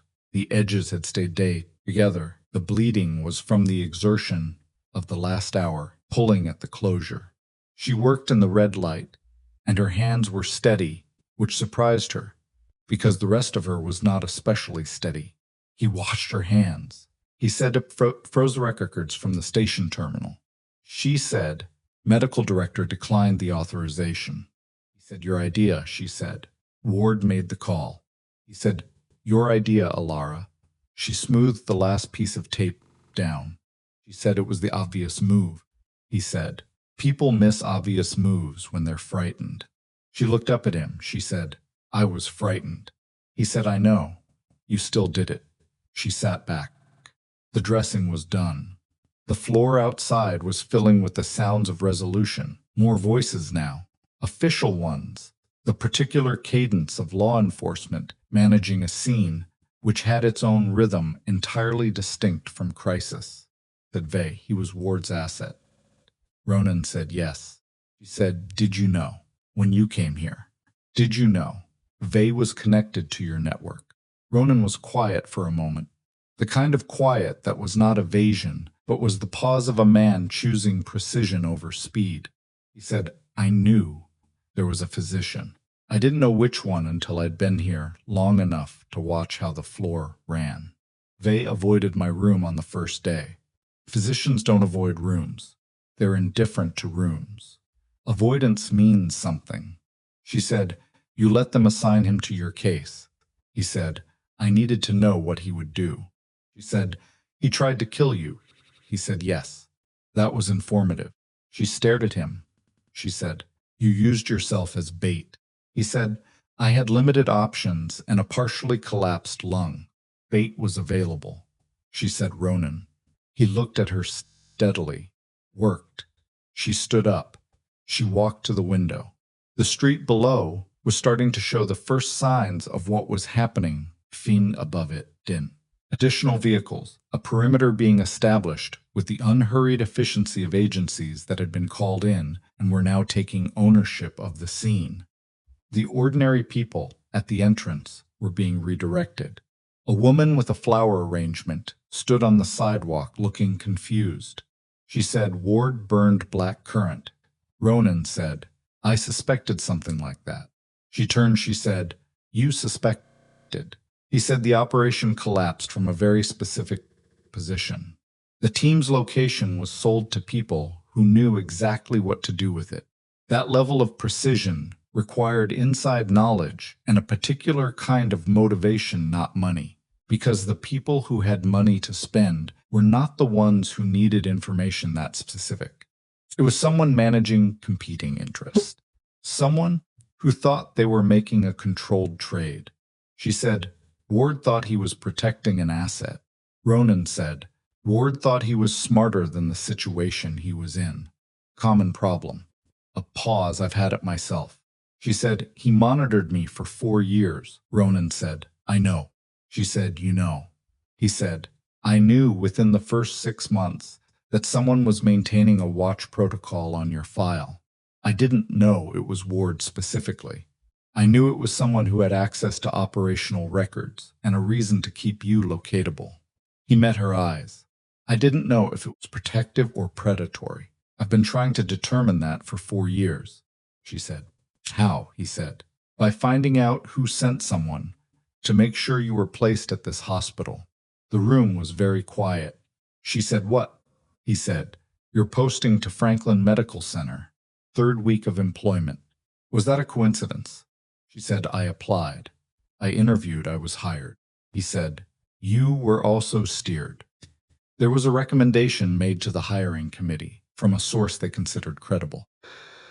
I know, because the person who made the recommendation works for me, and 3 months ago I told them to make it, and I told them to make it because Franklin Medical Center was where I tended to be when I surfaced the drive, and I needed someone in this building I could trust with my life. He held her gaze. I'm sorry. I should have told you. Alara stood at the window and felt the 4 years rearrange themselves again a second time in one night, a second fundamental reordering of what she had believed to be the architecture of her own life. She said, you put me here. He said, yes. She said, you knew where I was. He said, I found out 2 years after Black Current.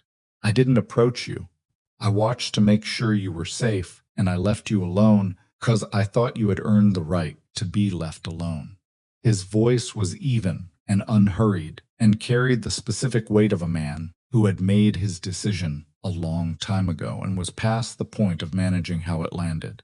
And then the drive became the only move I had left, and I needed someone I trusted absolutely, and there was only one person who qualified. She said, "You could have come to me. You could have just come to me and told me." He said, "You would have said no." She said, "Yes." He said, "And people would have died to protect the men on that drive." So I made a choice that wasn't mine to make, and I arranged something that removed your ability to say no. And I am telling you now because you deserve to know, and because I will not pretend otherwise. He paused. "If you want me to leave this room without the drive, I'll tell you where it is, and I'll walk out." She looked at him for a long time. She said, "You manipulated me into position to save your life." He said, "Yes," she said. "And you're telling me now, because," he said, "because you're the only person I've met in 30 years who I couldn't look at and lie to." Tried. She looked at the drive in her hand. She had forgotten she was still holding it. She looked at it for a moment, small and dense, and containing 12 years of other people's worst choices. And then she set it on the bed between them. She said, "I'm angry," he said. "I know." She said, "I built something here. 4 years of something real and quiet and mine," he said. "I know. I watched you build it," she said. "That's not Ronan. That is not comforting." Something moved in his face. Something that was more genuine than any expression she had seen from him, the almost smile again.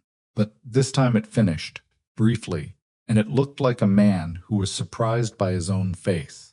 He said, "No, I don't imagine it is." She picked up the drive. She said, "I'm giving this to Ward for the federal package." "You understand that," he said. "Yes."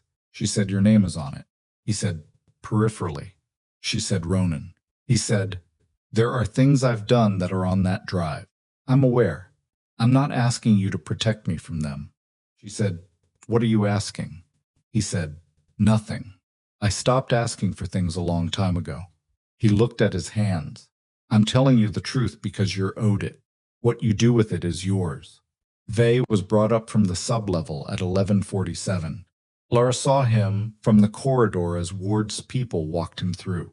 He looked smaller than he had that morning, not physically, but in the specific way that authority deflated when the performance behind it stopped. He was still wearing his white coat. That detail struck her as almost unbearable in its mundanity, that a man who had spent the last 8 hours arranging a murder and trying to burn 12 years of evidence was still wearing the coat, that said he had dedicated his life to doing no harm. He saw her. He stopped walking. Ward's people moved him forward, but his head turned, and his eyes stayed on her, and he said, "I was protecting people." She said, "You were protecting yourself," he said, "the embedded operatives." She said, "Ward's operatives are being extracted and relocated as of an hour ago. Their covers are burned, but they're alive. You tried to kill a man and burn corroborating records to protect your own position, and the people you claimed to be protecting were an explanation you reached for after the fact." She looked at him steadily. "I know the difference between a man acting from principle and a man acting from fear. I've seen enough of both." Vey's jaw moved. He said, "You have no idea what that network was capable of." She said, "I have 12 years of documentation of exactly what they were capable of, and now so does every federal investigator in the building." She nodded towards people. "Take him." They took him. Patricia Hollins was standing at the station when Alara walked back. She was holding a patient chart and had clearly been holding it for some time without doing anything with it, because the events of the last 2 hours had made charting feel beside the point. She looked at Alara with the expression of a woman processing something she did not have a category for. She said, "Who are you?" Alara said, "Your colleague. Can you cover 408 through 412 for the next hour? The patients in those rooms have had a disruptive night." Patricia stared at her. Alara said, 408 is going to need his dressing checked. Pics. Patricia said, "Yeah, okay. Yes." Elara went back to 422. Federal investigators arrived at 1 in the morning.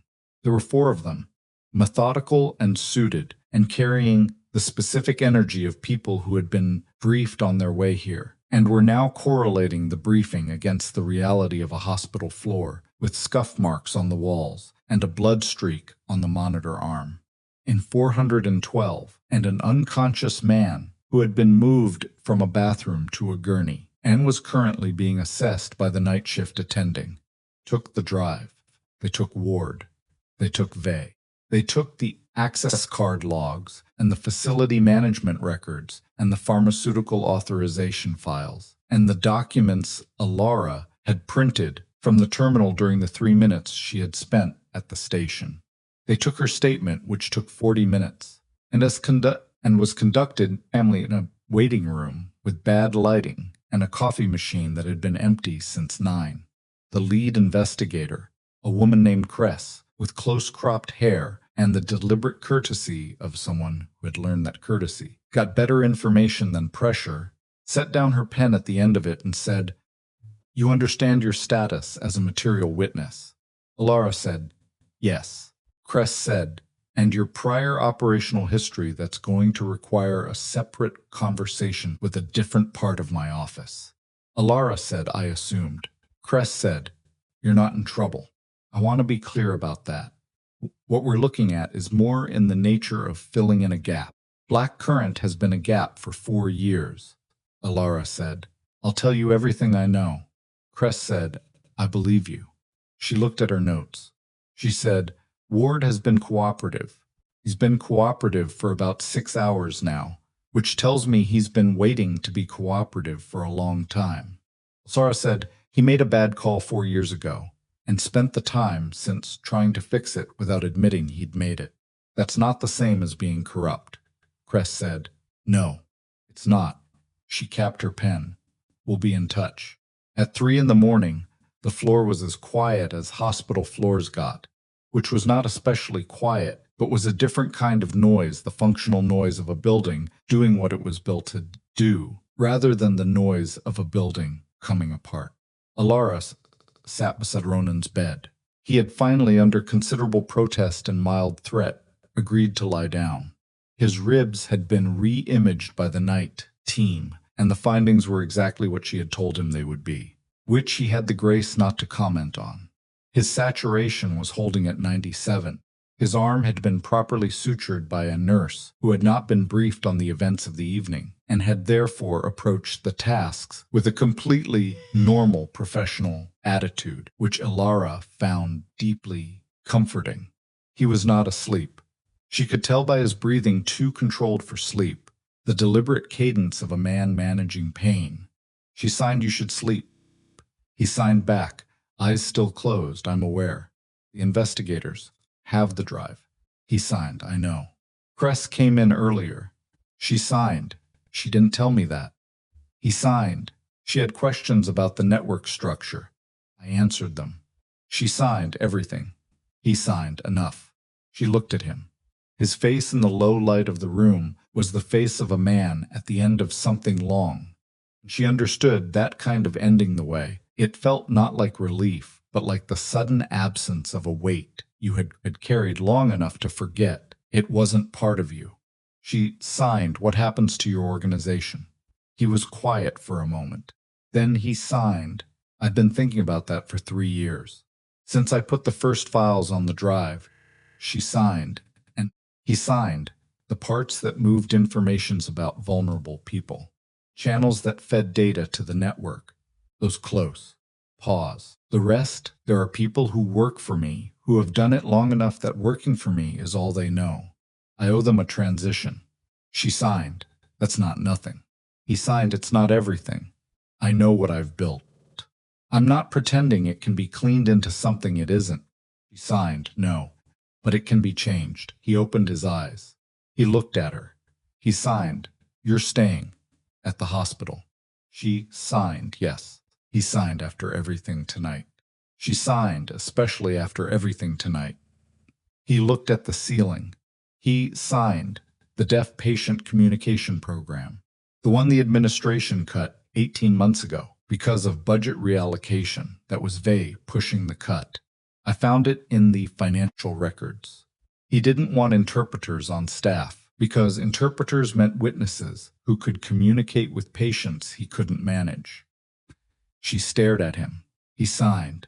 When the hospital administration restructures, and it will, after tonight, someone should push to restore it. Banned it. She signed. Are you telling me to advocate for a patient services program? He signed, telling you. It was deliberately cut by a corrupt physician to control patient access to communication, and that someone in this building, with standing and recent public visibility, should make the case for restoring it. She signed recent public visibility. He signed. You saved the city's most feared crime boss twice in one day. The nurses' station knows. The night shift knows. By morning, the whole hospital will know. That's standing, whether you want it or not. She signed. I want to be a nurse. That's all I want. He signed. Then be a nurse, who is also that other thing. They're not incompatible. She looked at her hands in her lap.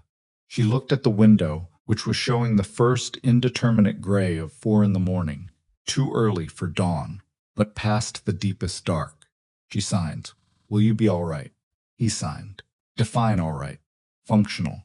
Present. Not doing anything that gets you killed in the next calendar year. He signed. That's a low bar. She signed. It's a starting bar. He signed. Then yes. Probably. She signed Ronan. He signed yes. She signed.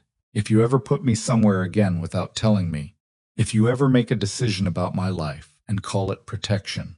He signed. I know. She signed. I need to hear you say it. He looked at her.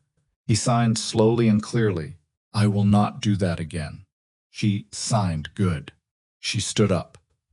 She straightened her scrubs, which had been through considerably more than scrubs were designed for, and she picked up the chart that had been following her around the floor all night, like a reminder that she had other patients and other slots' responsibilities and an entire, ordinary life that was still there waiting.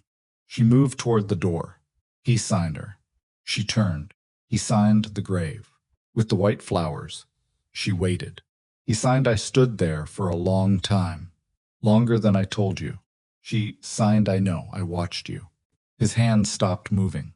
He looked at her with the full weight of that 4 years, and a funeral and a woman who had watched from a distance and chosen, at that moment, to stay gone. She signed. I'm sorry. He signed. Don't be. You had to be sure. He signed. I wasn't sure. I was scared. He signed of me. She signed of how much it mattered that you came. The room was very still. The monitor showed 97.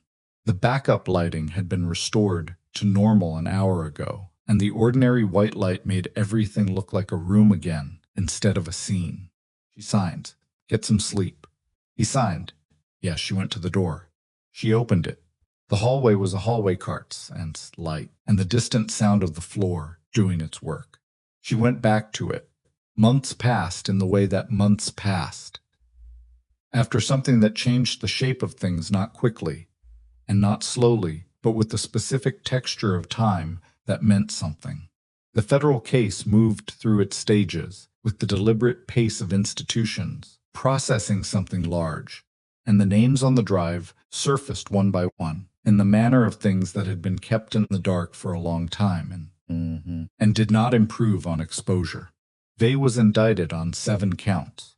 He did not wear his white coat to the hearing. Holden cooperated fully and was moved through a process that accounted for his cooperation and did not account for it enough, which was the way those things usually went, and which Alara had made her peace with, because making peace with imperfect outcomes was a skill she had been developing her whole adult life. Ward gave his full statement. It took 3 days.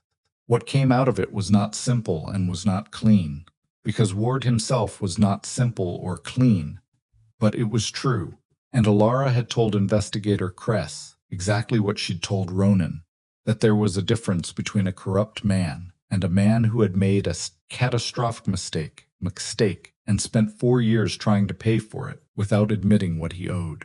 Kress had listened. The distinction had been noted in the official record. Whether it had mattered, Alara didn't know. She suspected it had mattered some. Probably not enough. The hospital underwent what the administrators called a restructuring and what the staff called a reckoning, which was more accurate. New policies were implemented around patient communication access and security protocols and the documentation requirements for maintenance personnel on patient floors. Changes were not announced dramatically. They were put into practice, and then they were practice, which was the only way institutional change actually stuck. The deaf patient communication program was reinstated in the 4th month. It was expanded in the 5th. Alara did not take credit for this publicly, but she had made the case in the meeting where it was discussed, and she had made it without flourish and with 3 pages of documentation about what the absence of the program had cost specific patients in specific circumstances, and the case had been sufficient. Trisha Holland stopped laughing when new nurses came onto the floor.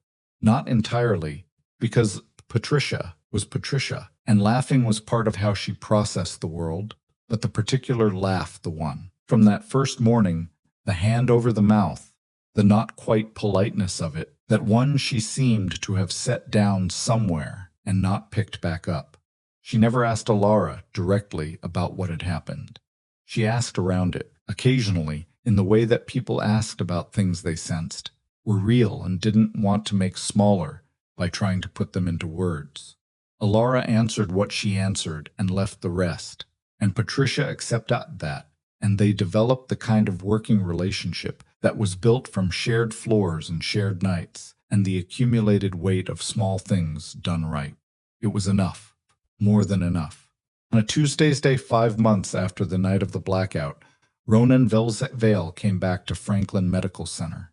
Not as a patient. He walked in, through the main entrance, in the middle of the afternoon, with a particular quality of a man who had made a decision about how to occupy space in a place that was not his present without claiming anything, which was different from his usual presence, and more difficult, she suspected, to maintain. He had been through hearings of his own. The drive's evidence had drawn a perimeter around his organizations that distinguished what he had built from what the network had used him to shield, and the distinction had mattered in the way that distinction sometimes mattered when the people drawing lines were trying to be precise. He was not untouched by what the drive had surfaced. He was not in custody. He was changed in the specific way that people were changed by having the thing they had been carrying finally put down, not lighter, exactly, but distributed differently, balanced over a different center of gravity. He came to the nurse's station on the 4th floor. Alara was at the terminal. She heard him before she saw him, not his footsteps, but the change in the quality of the station's ambient noise. The slight recalibration that happened when a room accommodated a new presence. She turned. He was standing at the counter. He was wearing a gray jacket, and his jaw had healed, and the bruise along his temple was gone, and he looked, in the ordinary afternoon light of a hospital hallway, like a person. That was the strangest thing, how much he looked like a person, standing there with his hands at his sides, waiting. Patricia was at the other end of the station. She looked at Ronan. She looked at Alara. She found something very important to do at the far end of the counter. Alara walked over. They looked at each other for a moment. Then Ronan raised his hands. He signed. I came to say goodbye. She signed. Where? He signed. West Coast. There are things I need to close out in person, and it's better done from a distance from here. Pause. Better for everyone. She signed. How long? He signed. I don't know. She signed. That's not an answer. He signed. No, it isn't. She looked at him. She looked at his hands, which she had learned to read the way she had learned the floor by repetition and attention, and the gradual understanding that the language carried more than its literal content, that the way a person signed told you things about them, that words in any form could not. She signed your ribs. Mostly. She signed your arm. He signed, scarred. It's fine. She signed, your hearing. He held her gaze. He signed, partial recovery. Left side better than right. He paused. It's a different world than it was, but I'm learning it. She signed, good. He signed the program. Communication services. I heard it was expanded. She signed. 5th month. He signed. Good. They stood at the counter in the afternoon light of an ordinary Tuesday, with the floor running around them, carts and voices, and the elevator cycling through its floors. All of it entirely normal and entirely insufficient to contain what it was containing. He signed. They thought your silence meant weakness. She looked at him. He signed. The people at this station. The first morning, they sent you to that room because they thought you would fail. She signed, I know. He signed they were wrong about the silence. She signed they were wrong about a lot of things. He looked at her for a long moment. Then he lowered his hands. He did not say anything else in any language, because there was nothing left that needed to be said, and he was a man who understood the weight of words well enough to know when to stop using them.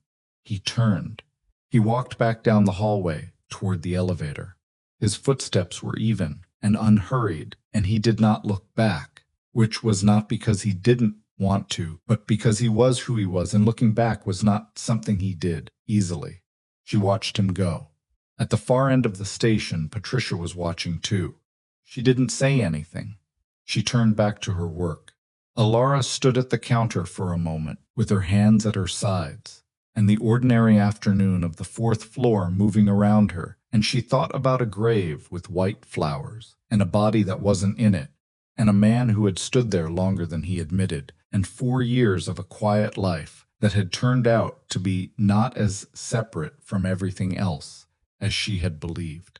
She thought about the drive in a federal evidence locker. She thought about Vay's white coat. She thought about the partial recovery on the left side being a bit better than the right, and what it meant to learn a different world. She thought about the communication program and the new policy documentation, and the meeting where she had set 3 pages on the table and made a case and been heard. Picked up her chart. She went back to work. She was, after everything, a nurse. That was not the smallest thing she had ever been. It was the truest.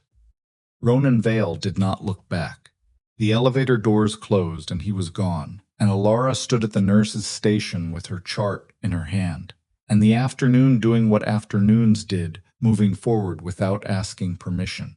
Patricia appeared at her elbow with a coffee, black, set it on the counter without comment, and walked away.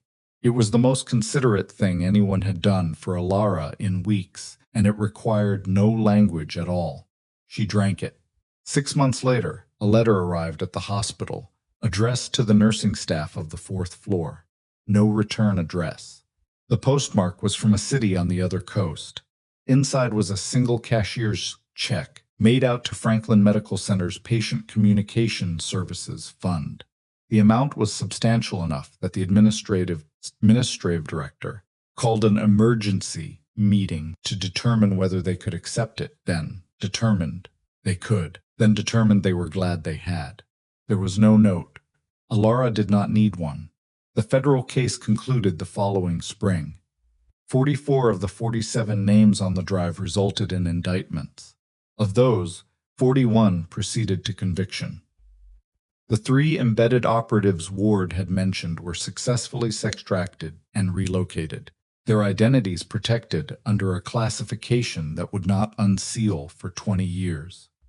Ronan's name appeared in the proceedings as a cooperating source and material witness. His organization was not prosecuted as a criminal enterprise. Certain individuals within it were. The distinction was, as these things often were, imperfect. Ward received a formal censure and a demotion. He accepted both without appeal. Alara heard this from investigator Kress during a follow-up conversation and said nothing. And Kress, who was perceptive in the specific way of people who spent their lives listening to what wasn't said, did not press her on it. 4th floor ran the way floors ran. Patients arrived and recovered and left and were replaced by other patients. The communication program served 11 deaf or hard of hearing patients in its first full operational quarter, which was 11 more than it had served in the 18 months before its restoration. Alara knew this because she checked. She checked other things too. She was better now at allowing herself to check, at not treating the instinct to know as something to be suppressed.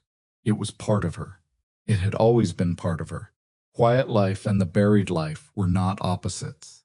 They were the same person standing in different light.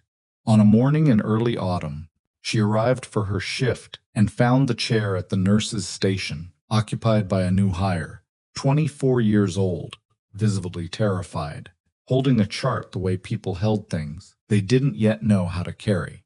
Alara set her bag down. She looked at the chart in the young woman's hands. She said, "First day." The woman said, "Is it obvious?" Alara said, "Only to me." She held out her hand for the chart. "Which room?" The woman said, They said the patient is difficult. Nobody wants to go in." Alara looked at the room number. She handed the chart back. She said, "Walk in like you belong there.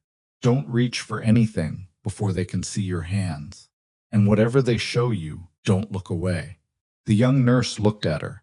Alara picked up her own chart. She said, "You'll be fine," and she believed it.